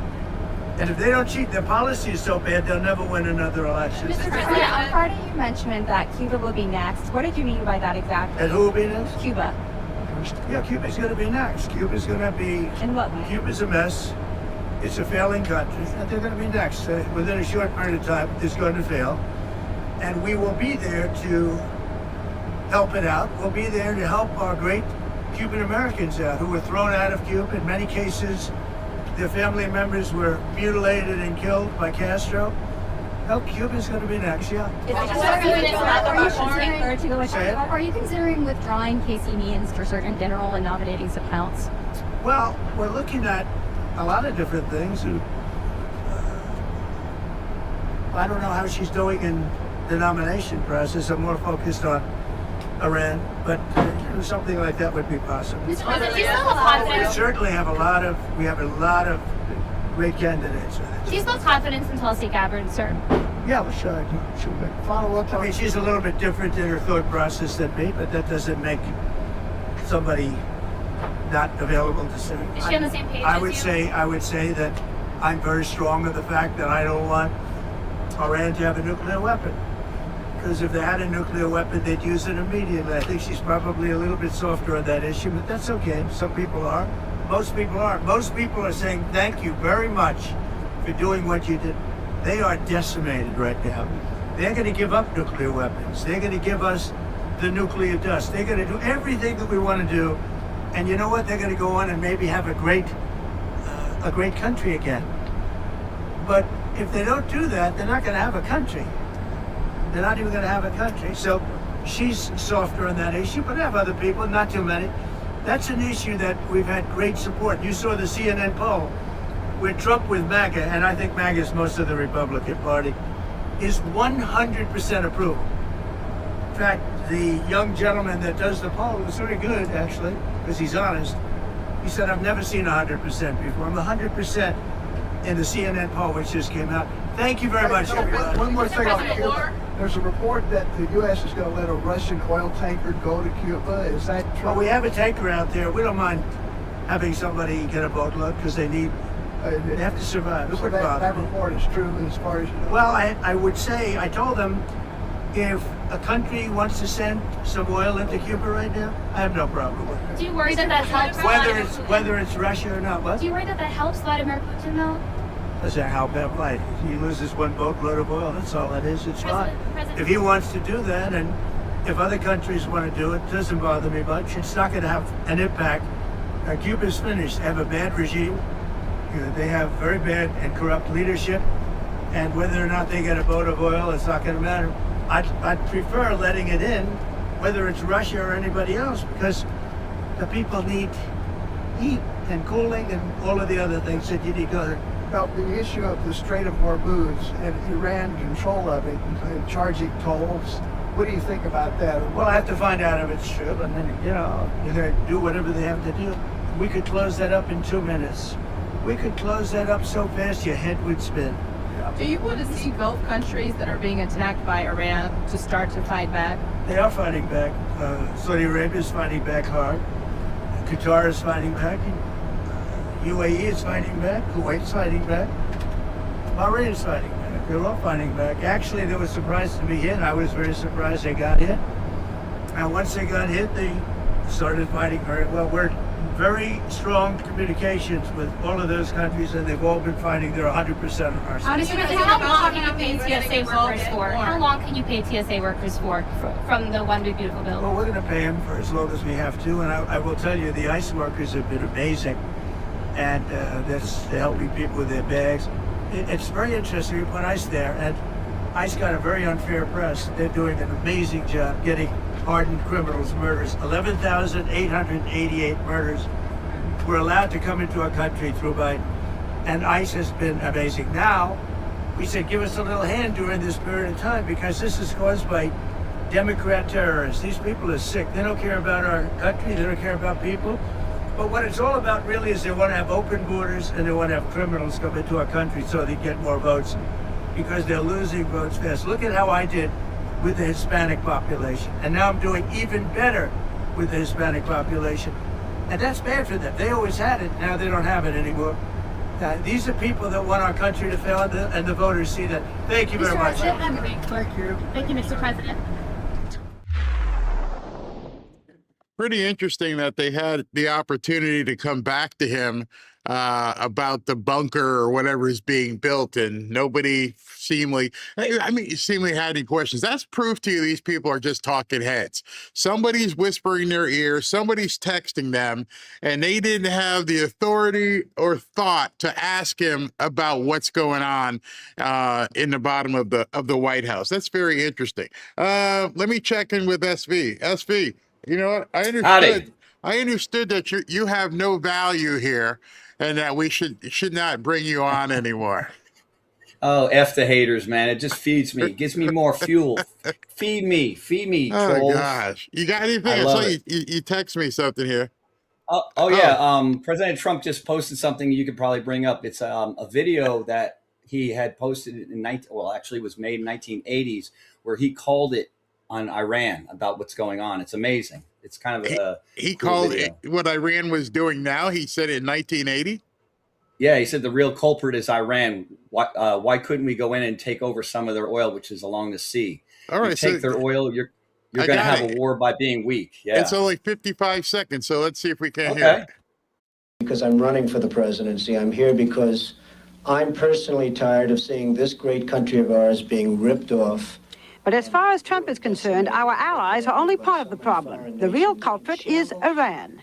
Why couldn't we go in and take over some of their oil, which is along the sea? How would you do that? Would you send in the Marines? Would you take a chance in a war? Let them have Iran. You take their oil. That's what How? How? I mean, do we want a war? What do you mean we in, take their oil? You go in. You're How gonna have do a we war, go Barbara. in? You're going to have a war by being weak. Okay, how do we go in? What do we do? Excuse me. Yeah. You're going to have a war, and it's going to start in the Middle East. What if the Soviet Union said, you do this to Iran, we're going to come in? I don't believe they'd do it.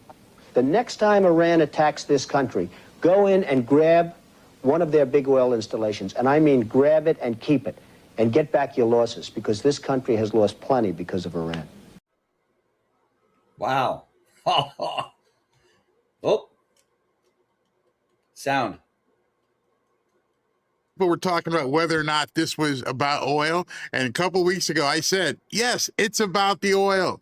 Stop thinking that there's something else where it's bad. It's about the oil. Forget the Green New Scam and everything else.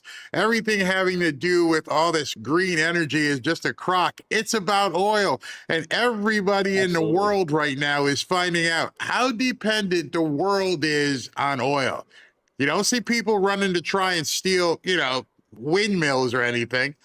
We are drill, baby, drill. That's what drill, I say. baby, drill. I've heard that before. Yes, I think a few times. As you listen to that 1980 is this, did they say what year it was from? I don't see a year. He posts things without even saying where they're from. But when you look at something like that, you have to realize it was easy to foresee. Anyone with a brain like he has could step back and go, okay, this is easy to fix. But our country and our government has always been under the auspices of some deep state. And so we couldn't do it. Well, thank you for that. You got anything else while we're waiting? That's about it for now, but I'm sure I will find something very soon. All right. So let me cut to interview I did with Ellie Hirsch from Brightcore. It's all about health after war. We've been seeing so much about the war in Iran and what's happening over there. Sometimes we think of it as only affecting our soldiers and people on the other side of the world. The truth is, war hurts everyone, not just the ones fighting and being injured and killed on the battlefield, but also through the huge waste it creates. Bombs, fires, destroyed buildings, military vehicles, and damaged factories release dirty smoke, toxic chemicals, heavy metals, and tiny plastic particles into the air, the water, and the soil. This waste doesn't stay in one place because polluted air and water can travel across borders, and contaminated food and materials can spread through global trade.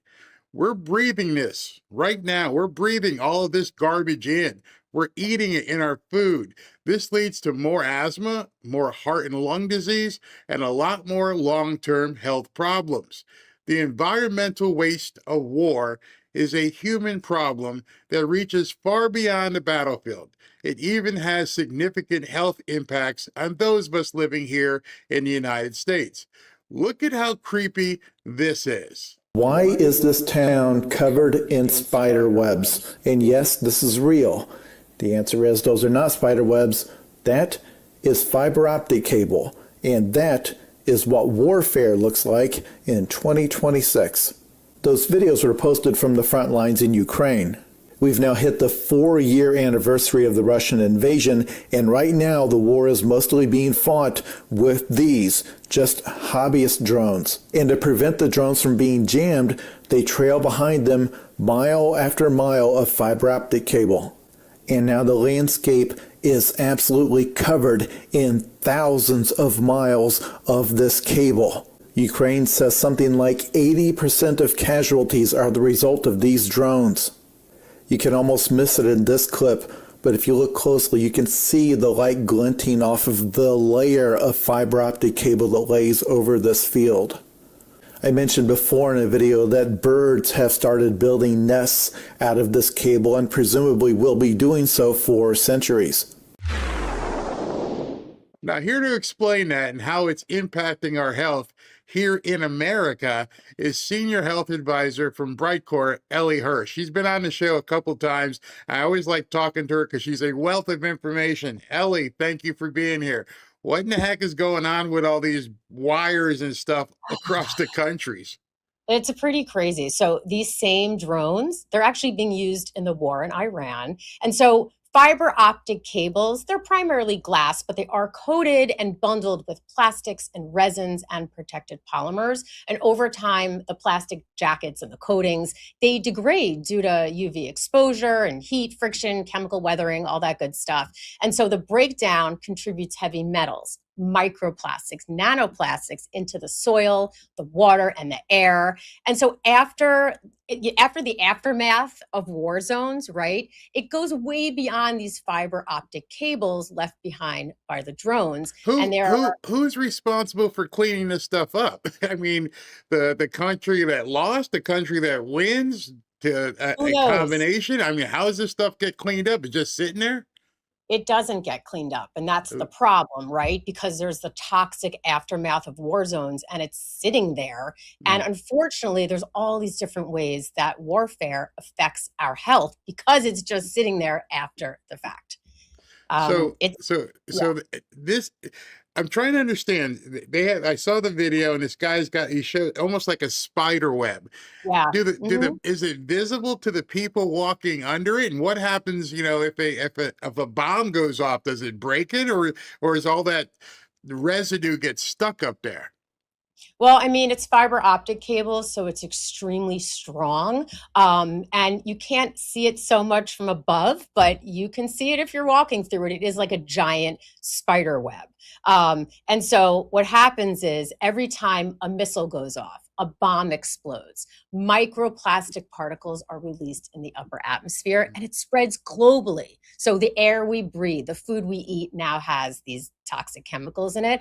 It doesn't matter where you live. The microplastics, because of this, they're having a significant impact on your health. You don't have to live in a war zone, near a war zone, to feel the effects. So it's pretty scary. And for those of you, who your viewers may not know what microplastics are, they're tiny plastic particles, are usually smaller than 5 millimeters, that form when larger plastic items break down through sunlight, heat, and friction, hence, what we're talking about today.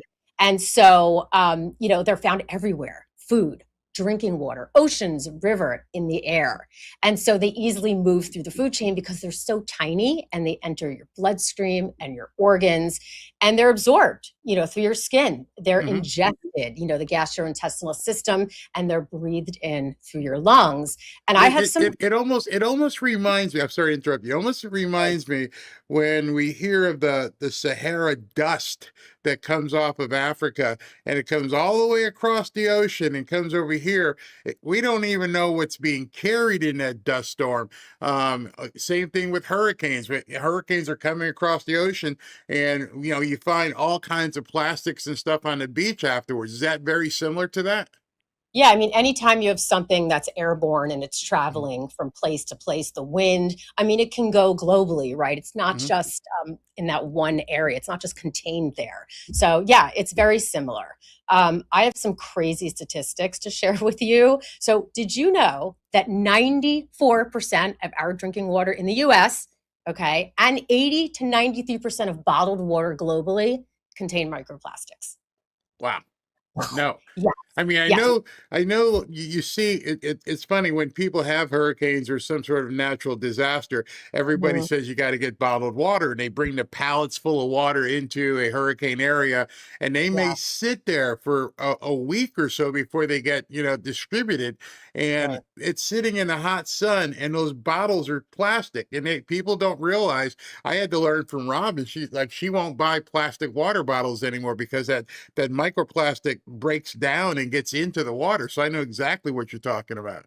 And what's scary is people then say, well, I'm just going to drink the water that comes out of my tap. But 94% of that, you have a higher probability of ingesting microplastics then versus bottled water. So you can't win. In terms of food, 88% of our meat, seafood, and other protein sources have microplastics in it. Wow. So, yeah. So because of all of this, humans now ingest 6 times more microplastics than they did in 1990. There's just a rapid rise in plastic production and consumption. And that means that we are inhaling microplastics with every breath we take. So here's another statistic. The average American inhales 68,000 microplastic particles every single day. How? Yeah. 68,000? Yes. And so researchers have discovered. And little microscopic pieces of it? Yeah. So it's almost like 7 grams or about a teaspoon of microplastics in everyone's brain. That's about the size of a plastic spoon. So that means that all of us humans are 95.5% human and 0.5% plastic. And it's just getting worse. Yeah. Your face says it all. I mean, these are really scary statistics, and they're true. It's getting worse every day. And what's happening is it's raising incidence of, early onset dementia, Alzheimer's disease, even mental health issues. And unfortunately, these studies are coming out. So, for example, there was one that showed microplastics in 9 out of 10 prostate cancer tissue samples. Not good. Is it all just from breathing or is it, I guess if it's in the air, it's getting onto your skin as well, because your skin is the biggest exposed organ you have on your body. So I guess it's everywhere. It is everywhere through your skin. You're inhaling it. You're, breathing it in. You're swallowing it. It is everywhere. It's on the clothes that you are wearing, right? It's on the pans that you're cooking with. Okay. So it is everywhere. And, these microplastics, they're causing inflammation, oxidative stress, and they're actually altering our DNA. So when that happens, it dramatically increases our risk of developing cancer. And here's another crazy statistic. So people with microplastic plaque in their veins and arteries, 4.5 times more likely to die from a heart attack or stroke. So, and the list goes on, Barry, right? What are there different foods you can eat differently, or is it there's just no way out of this? I mean, I understand that it's a part of the times. I'm trying to think back to our parents' day and age when our parents walked around. Have microplastics just become that prominent in our packaging? I mean, I know every time you pick something up, I'm looking around here, everything is in plastic. I mean, look, I've got my dog treats here that we give them for, if they're good, and it's in a plastic bag. And this stuff, is there any way that we can't get away from it? It's just everywhere. It permeates in our stores, everything. Yeah, I mean, that's why, compared to the 90s, that's why humans ingest 6 times more microplastics. It's just a rapid rise in production, consumption, right? And the problem is, in addition to all those problems and statistics, thyroid, hormones, metabolism, obesity, energy levels, bone density, muscle mass. So, the question becomes, so what can we do about it, right? We can avoid plastic. I'll tell you what we do. We go on a water only. No, I can't even do that. We, all these crazy diets, like even water diet, unless you're getting water from a purified source, you're still going to ingest it. So it's all this GLPs, nothing seems like it's going to matter if you don't take some sort of action. So what exactly can we do about it? Well, it's a great question. And, you can, like I just said, avoid the bottle, not wear certain clothing with polyester, right? Cut down on the packaged processed food, maybe keep your dog treats in a glass container instead of a plastic bag.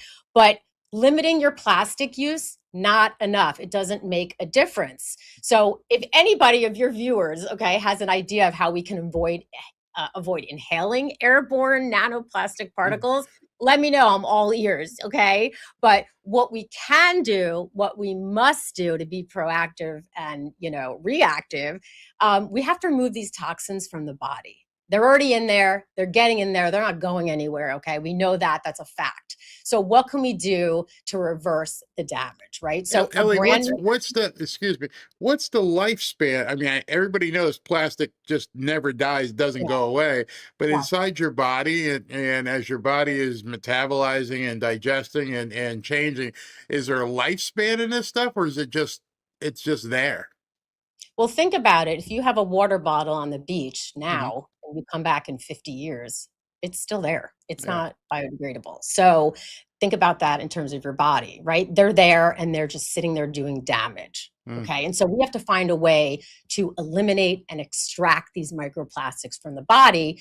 And a brand new study came out, and there is something you can eat. Okay. It's called kimchi. All of us have heard about it. And it's pretty amazing that something like that, a food, can help do that. And I'm just so excited about it.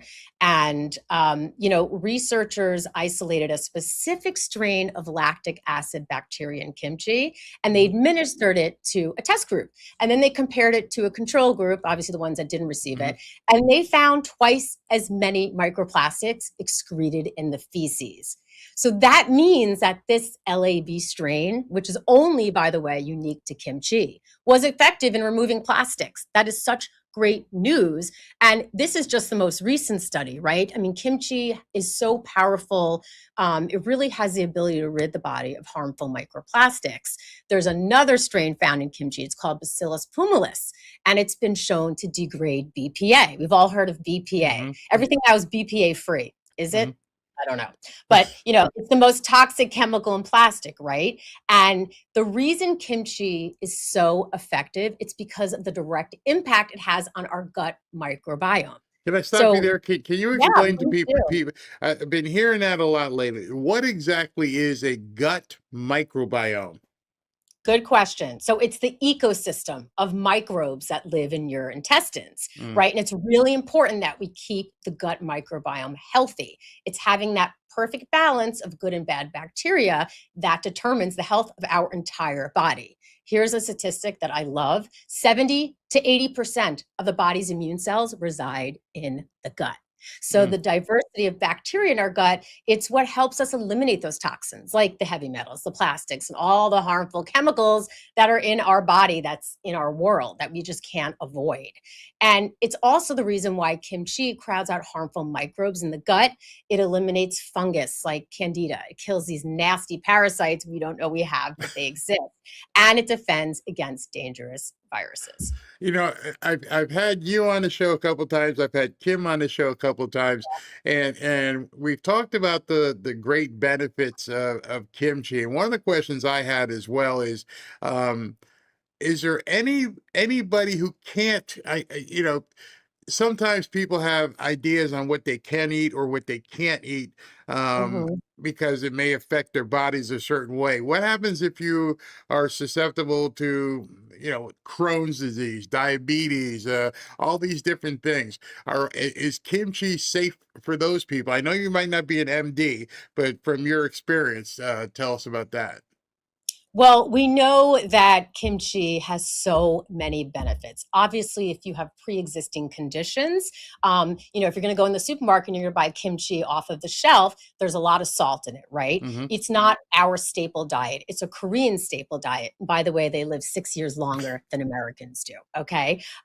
So it's about how the gut health and the brain health, it's all connected, right? So the gut microbiome plays a central role in every system of the body, kind of acting almost like a command center. And so the trillions of microbes here in the gut, it regulates digestion, nutrient absorption, immune function, metabolism, and even brain chemistry through the gut-brain axis, right? So a lot of these medical conditions that people have, a lot of times it can actually be solved with kimchi. I'm not claiming that, if somebody has a specific disease, it's going to be fixed. However, and I'll get to that in a little bit, but studies show that it is possible. And so when you have a balanced microbiome, energy level, mood, skin health, weight management. Imbalances, you have inflammation, you have weakened immunity, hormonal disruptions, and then cognitive decline. And so in many ways, the health of the gut, it really sets the foundation for the health of the entire body. And the reason this is because kimchi contains over 900 strains of beneficial bacteria, and it helps keep your gut in balance. And that's why there are so many studies on the health benefits of kimchi, and not other fermented foods like sauerkraut, let's say, for example. I happen to love sauerkraut. I happen to love kimchi, but kimchi is over 900 strains. To me, that is, it just says it all right there. We always talk about the studies and how there's so many out there. I just kind of want to summarize a few of them. I would literally be here all day if I had to read them all. But, there's one study that shows that eating kimchi every day for 12 weeks, it does more than just improve your gut, right? It trains your immune system to fight smarter, so you're sick less and less. I mean, the cancer preventative potential of kimchi, lactic acid bacteria that we talked about, the bioactive compounds in kimchi, right? Improving the cognitive and memory functions, impaired by the amyloid beta, and that's actually a key marker of Alzheimer's disease. It's linked to enhanced immune function, gut health, like we talked about, and better metabolic markers like blood sugar, cholesterol, blood pressure, even body fat, right? Kimchi diet reduces body fat by 31.8% in one preclinical study. Okay. So you hit a personal issue here. How does that work? Is it speed up your metabolism? How does it help reduce the body fat that you have? Yeah, I mean, kimchi just helps you digest better, right? It helps you be less bloated. There's actually a strain in kimchi that overweight people don't have, but skinny people do. It's a bacteria. Isn't that interesting? Yeah. And so when those overweight people start, getting that kimchi in their diet, the body fat gets reduced naturally. You don't need to take a GLP-1, right? You don't need to take any medication that causes all sorts of other problems. Right. So it goes on and on. And, I talked about how it's part of the Korean diet. Let's talk about anti-aging effects, right? So we've all heard of the Korean glass skin. I mean, there's a reason for it, right? It actually slows down the aging of human cells, which is super, super cool. And so, there are so many benefits to kimchi. We just said them all. But if you're going to eat it every day, it's a little difficult, right? I mean, not everybody loves the taste. But now we at Brightcore have made it possible with convenient capsules made for daily use. So that's very exciting. So all the stuff we talked about, you don't have to be eating kimchi every day out of a bowl, right? We use a cold process drying method so it retains all the fiber, all the nutrition of the actual fermented kimchi. Low in sodium, unlike, like I mentioned, store-bought. It's 100% made in the USA. It's all natural. It's non-GMO. And what I love about working with Brightcore is the success stories that I get from the people taking Kimchi One. We love talking about that. Just about you should see how many people just here in the fanfare community put it in the chat often every time I mention it during my reads, and telling people and advocating for Kimchi One. They're like, it really works. One of the things I never see people ask or state, and maybe you can say, is how fast. Because everyone wants, they don't want to sit at the microwave for 3 minutes. They want it to be cooked in 1 minute. How quickly can you begin seeing the benefits of Kimchi One? That's a great question. I think everybody wants a quick fix, right? Like that's why the GLP-1's a problem. Yeah. But not everything is a quick fix. But I will tell you that when I first started taking Kimchi One, within probably not even 2 weeks, I was less bloated. I started noticing things. I mean, everybody's different, but that was my journey. And that's what we hear. That's actually one of the success stories I hear a lot about is people who have had problem with digestion, regularity, bloating. It just feels terrible. And you notice your pants are fitting a little bit better, right? You can button up your jeans a little bit better. So that's the first thing I noticed. And then the other thing is obviously your immune system. We talked about that. People getting sick all the time, they don't know why they're getting sick, but they're not getting sick anymore. And also diabetes, maybe they couldn't control their blood sugar levels, so they're taking all these antibiotics, which, has other problems as well. And they're off their antibiotics. How about, high blood pressure, cholesterol problems? So to answer your question from before, yes, some of the conditions people are having are now gone because of I've noticed it just in my family with Robin taking it and me taking it. I tell people this all the time. Keeping up with Trump and doing sometimes 2 shows a day, being on air for 5 or 6 hours at a time. We get done here. We've got another show this afternoon. I've noticed at my age, at 65, I have felt almost an energy boost. I don't know if that's because toxins have gone away. I mean, it's not like it's got caffeine or anything. So how do I feel more energy from taking kimchi? Is it removing the toxins? Yes, absolutely. You are excreting the toxins, right? I mean, we know that the BPA, it's binding to it and it's destroying it. So your energy levels are going to go up. You feel better. You look better. It's just, and when that happens, just the energy, which is fantastic because we don't want to rely on caffeine for things like that. So I don't drink coffee. I don't drink coffee. I haven't drank coffee since college when I was taking exams. I just didn't like the taste. I had to take it so I could stay up. But I don't take anything like that. I take a multivitamin and my energy level just from doing that. And yeah, you're right. The bloating, you don't feel bloated. You don't have that gassy feeling at all. I mean, so I can just personally attest to that. So with all of this, do you guys, once again, as Kim, when she's on here, do you have a special offer for the Fanfare family here? Absolutely. So today you can get 25% off your order of Kimchi One using the code Barry. But I would suggest calling us, and I'll tell you why. So that number is 888-418-6738. And when you call, you can actually get up to 50% off your order plus free shipping. And the first 100 callers, they're going to get a free bottle of vitamin D3 plus K2 with their order. And also, Barry, we also donate a portion of our proceeds to the Wounded Warrior Project, just so that we can show our support for the troops who fight for our freedom every day. And we absolutely, truly do appreciate the sacrifices they make. And I love, like I talked to you before, hearing the success stories. We want to talk to our customers. We want to make sure it's the right fit, right? We want to take the journey with them. But you only get the best discounts and the free bottle of vitamin D3 and K2 when you call. And that number again, write it down, 888-418-6738.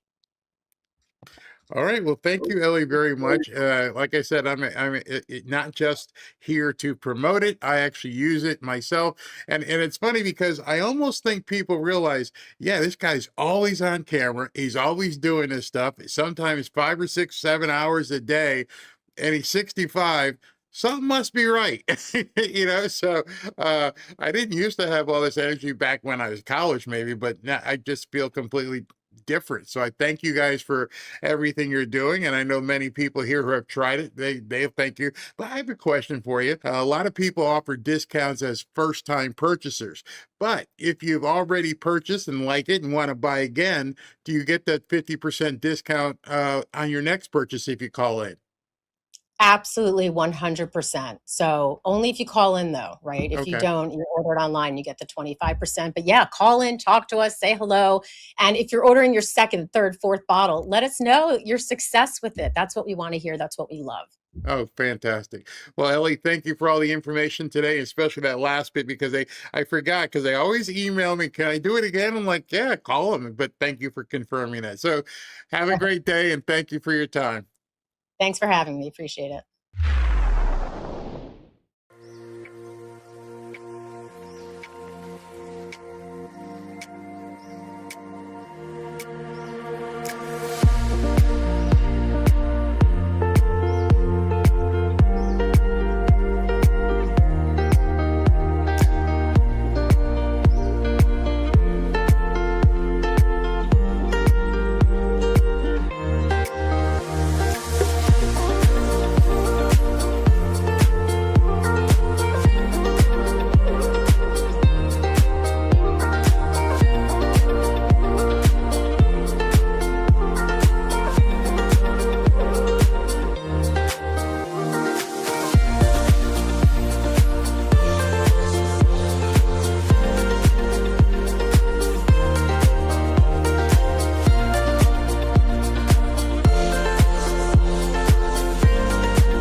back to Fanfare with Barry Cunningham.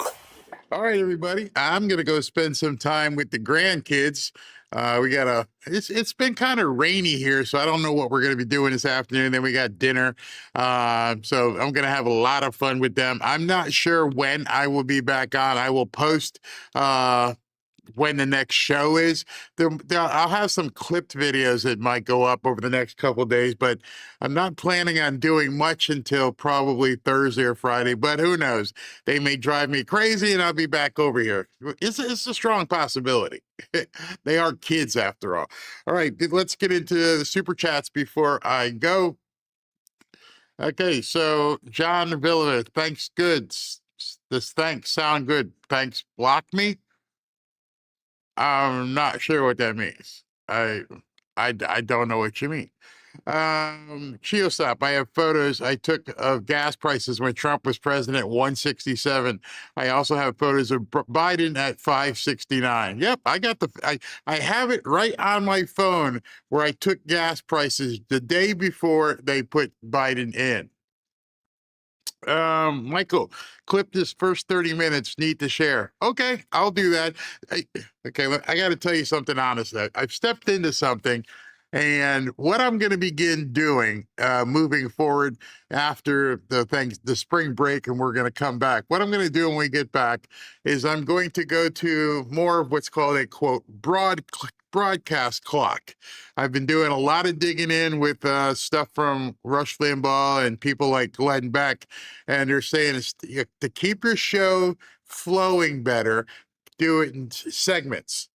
And so do a monologue at the beginning of each hour and then bring in some news and things. I'm like, that's a good idea. It'll keep me balanced. You guys won't hear long diatribes. I'm going to go like 15-minute segments, 15-minute segments an hour.